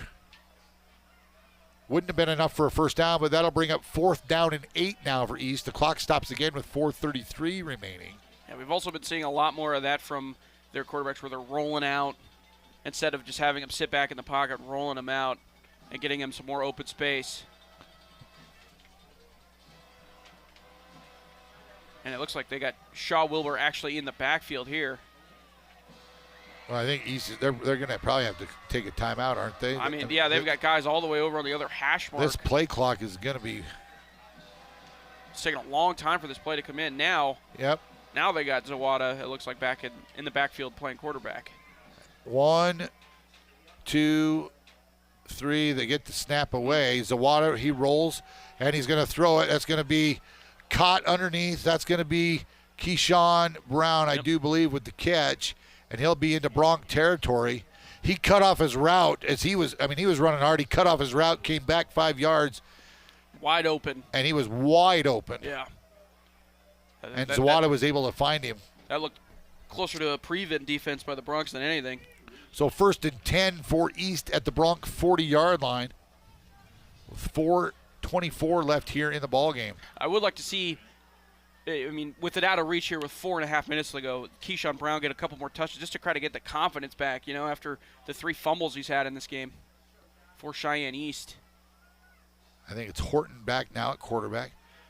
Actually that's going to be dropped. Actually, that was Wilbur. That was Shaw Wilbur who was at quarterback. He tried to get it out to Rayshawn Johnson, who dropped it. Almost a backwards pass. Yeah, a little short, too. That pass a little short in front of him. 48-18, Broncs with the big lead here in this number 1 against number 2 matchup. Looks like Campbell County's running all over Casper Natrona tonight in Casper as well. So it could be another change in the Wild Preps poll as Bronx defense knocks the running back for a loss. Yeah. That's been the best play of these second stringers so far. That we've Vander Jones was the running back. Getting good penetration right at the snap and then stopping it. East getting some second string guys in the game now as well. But it looks like Campbell County will be the only other 4-0 team if they hang on to beat Natrona. How about that, huh? Campbell County? Yeah. So it'll be Sheridan and Campbell County. That game's, 3 weeks away? I think so, yeah. That's a home game, I believe, too, for the Broncs. It'll be here in Sheridan. And Wilbur's going to drop back the pass, and it's going to be incomplete, boy. Whew. Wilbur threw it up there. I think that was Sladen Bogdanovich. He was the close. 3:35 left. It's going to bring up a 4th down and 13 for East from the Bronc 43-yard line. The east side of the field, after dropping that interception, he gets the sack. Yeah, that was a corner blitz off of the slot corner, and it was a great call. And the Bronc youngsters stop East on that drive. Man. So Broncs will take over at the East 48-yard line with 3:27 left here in the ballgame.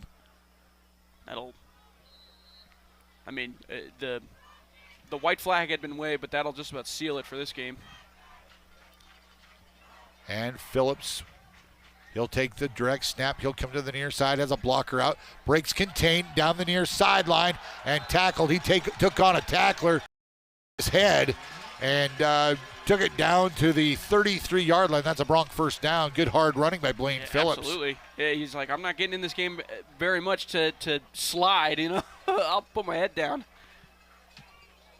So Blaine, 5'11", 175 junior. Yeah, a little bit bigger than Gilby in terms of inches. 1 inch bigger. Blaine, a great baseball player, good catcher for the Sheridan Troopers. Again, the Phillips line right there. Yep. There's going to be a whole slew of them coming as well. Yeah. Now this time it's the give straight ahead to Braxton Crow, and he'll dive forward to about the 27-yard line. 26, I think, will be, and it'll be second down and about 4 for the Broncs. And they're really loving to run that Blaine Phillips play. They've done it a couple times where they just run them outside the tackles with multiple blockers. And now 2:25 left here in the ball game. Coming up on the First Federal Bank and Trust postgame show, we will have Jeff Maury. We'll try to get you some scores in on the postgame show as well. We'll take a look at all the scoring from tonight's game. But it'll be fun to talk to Coach Maury and celebrate this new record in Wyoming high school football. Blaine Phillips, the give, straight ahead, is going to be Lathan Underwood. He'll fall forward across. That'll be a Bronc first down. We do have a timeout, it looks like. That's it. It's just going to be a stop. They stop the clock to move the chain. So we're under 2 minutes now, and the Broncs are going to win this thing.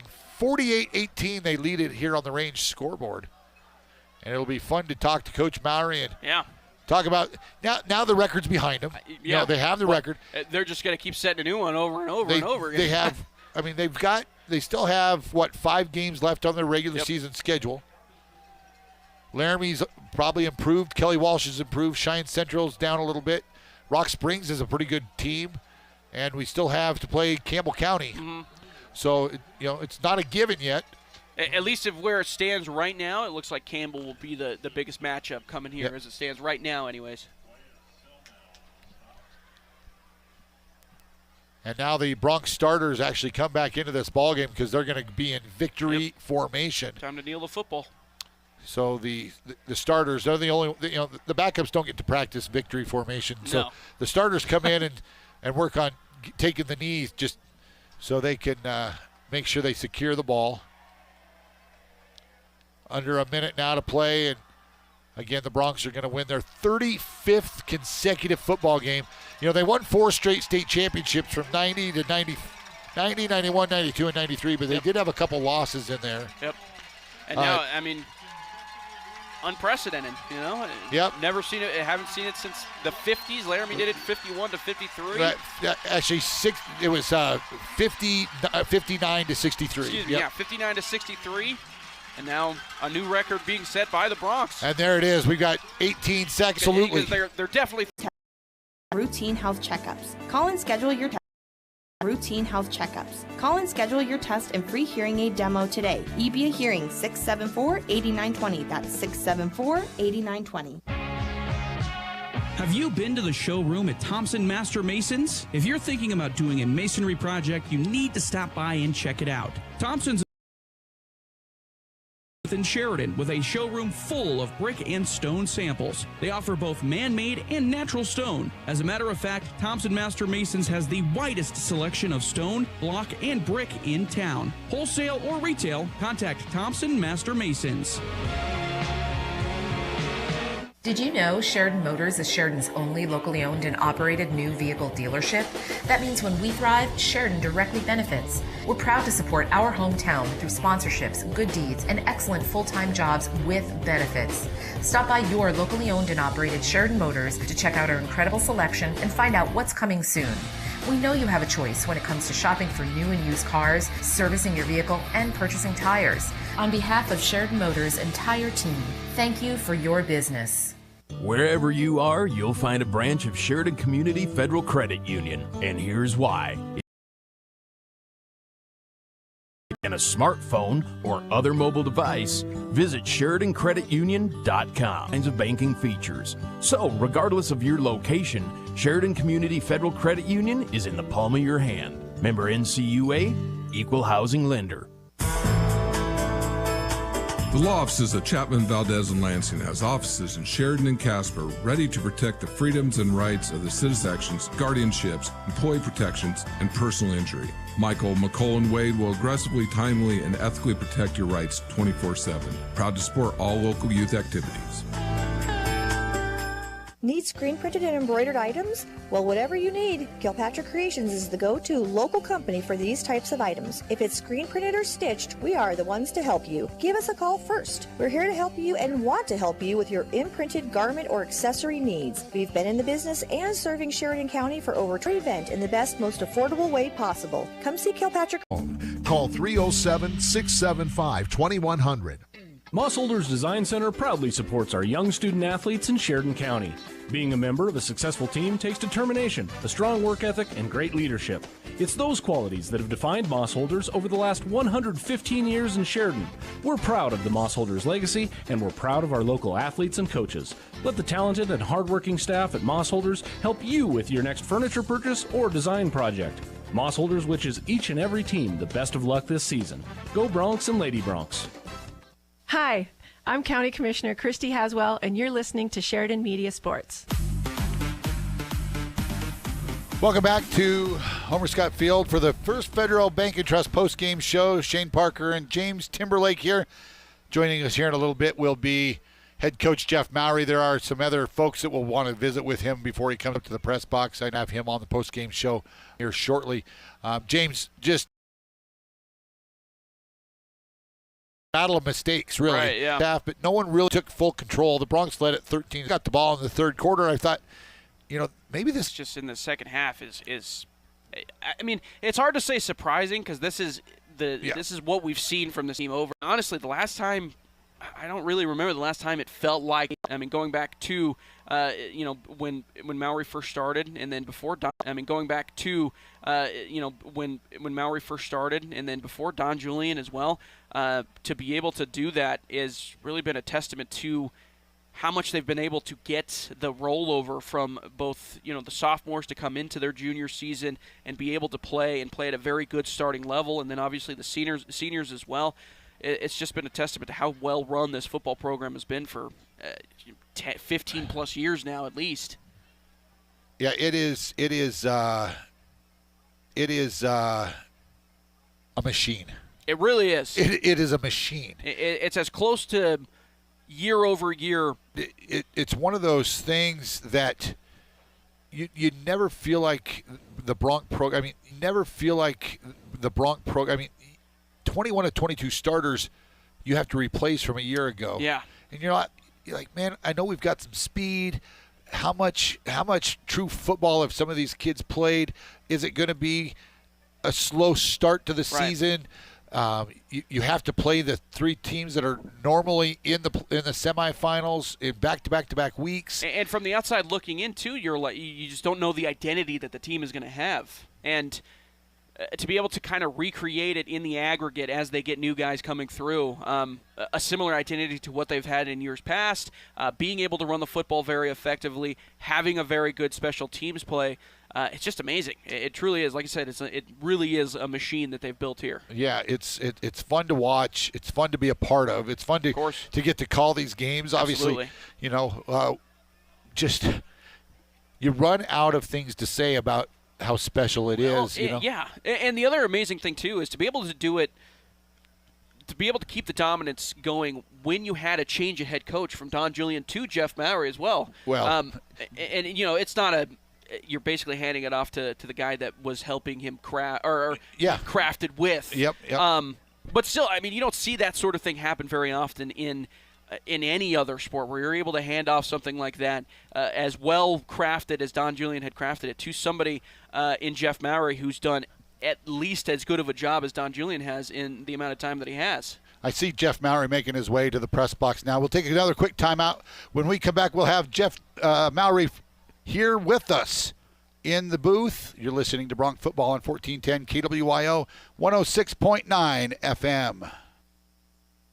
Have you been in to see Sheridan WYO sports cards yet? It's the spot to get your hands on incredible sports cards and memorabilia. Sheridan's premier spot for buying cards. All major sports cards including fighting, wrestling, Pokemon, and even racing. These guys have hobby boxes for the serious collectors and packs for those getting started. Graded slabs from PSA, SGC, and if you have a big card to grade, talk to the guys to have your card submitted to PSA. Family friendly and located inside Sheridan Stationery Books and Gifts, 535 North Main, open 7 days a week. We all know what number 1 and number 2 are, but have you ever gone number 3? Well, if you have and you now need call over the years, and they will not judge you, give them a call at 672-9454 and let them take care of your number 3. After all, they are number 1 in the number 2 business. A-plus Plumbers, 672-9454. First Federal Bank and Trust presents Dining for a Cause at the Warehouse Gastropub, Monday, September 23rd from 5 p.m. to 9 p.m. Our goal is to support local restaurants and nonprofits. On September 23rd, let's support the incredible work of Von Smith. $10,000. Come dine for cause on Monday Bank and Trust. Why be a nameless face at the big box stores when you can visit us at Hospital Pharmacy? Hi, this is Mandolin Meyer. At Hospital Pharmacy, we get to know our customers and their health needs. Keep all your prescriptions in one place with a pharmacist that knows and cares about you. Visit your hometown, family-owned pharmacy at 2 great locations. Hometown Pharmacy, hometown care at Hospital Pharmacy West. Hi, this is Ken Balkenbush with Prime Rate Motors and Super Trailer Store, and you're listening to Sheridan Media Sports. And welcome back to the First Federal Bank and Trust postgame show here at Homer Scott Field. The final score again tonight. The Broncs set the state record tonight. 35th consecutive win in pretty much domination fashion in the second half. The Broncs win this thing 48-18. Really wasn't that close if you really think about it. Joining us now in the booth on the postgame show is head coach Jeff Maury. First of all, Coach, congratulations. Yeah, thanks. 35 wins. Now you guys can. I mean, now that part of it's over. It's going to be fun. The kids had a good time. The students rushed the field. That's a lot of fun for the kids, fun for you coaching staff. But now you can kind of move past that and move on to bigger and better things. Yeah, I'm really impressed with our kids, the way they handled the whole thing, and 35 in a row is a lot. And our guys, I'm sure they've heard questions or they felt pressure or something like that. And I thought they showed up and played loose today and really played. There was a lot of excitement in the crowd. Awesome community. The stands were full. People were loud. And the student section was awesome. It was a great atmosphere tonight. It was a lot of fun.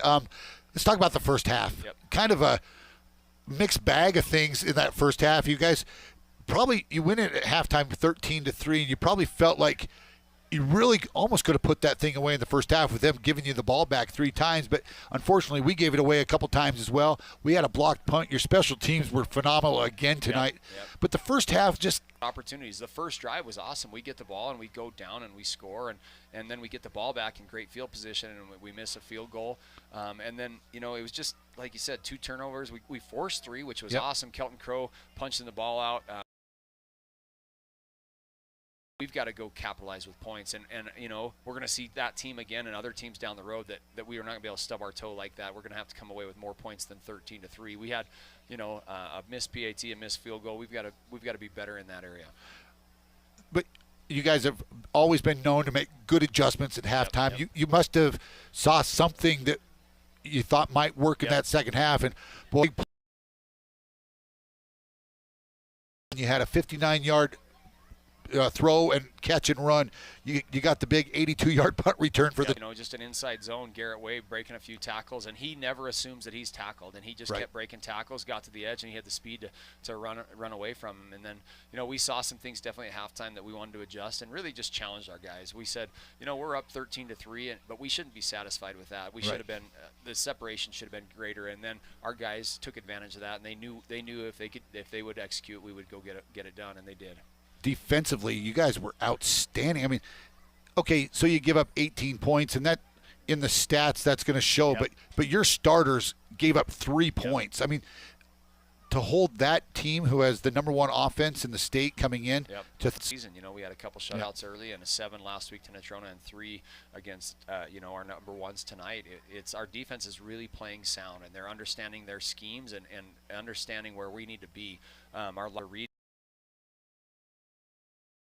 and our guys knew where to be and play over the top, and then our defensive ends really did a good job of playing physical on those pulls and really bottling it up and spilling it to our backers. And then I thought we did a good job of rallying the ball. We missed some tackles on legs, and other guys were rallying to the ball. They had the one big play on a cutback where we didn't trust our back hit, but really for the most part held him or contained him pretty well.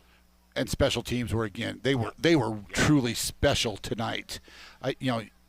Your kickoff team tackled really well. There was one return that they got back on us pretty good, but I thought they got downfield and tackled really well.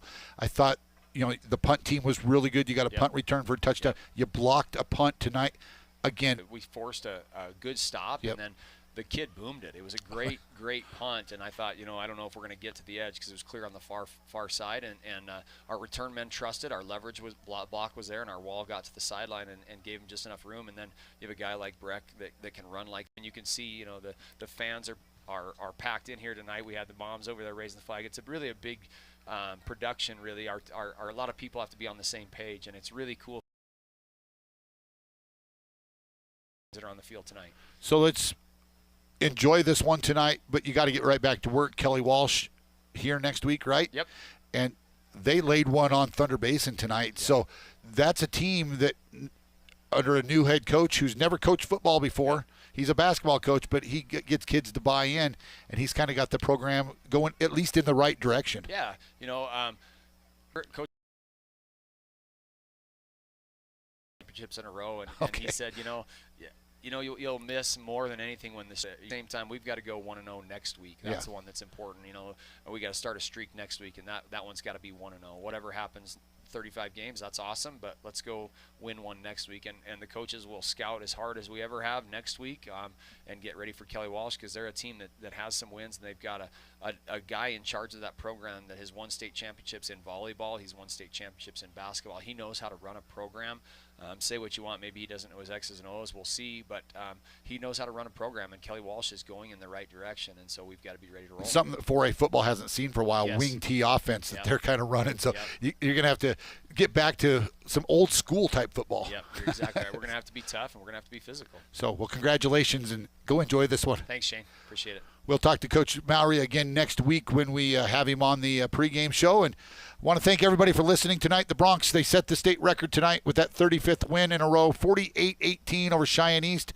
They're going to go and enjoy that one the rest of the weekend and then get back to work. We'll be back with you next Friday night right here from Homer Scott Field as the Broncs will take on the Kelly Walsh Trojans. We'll have that coming your way.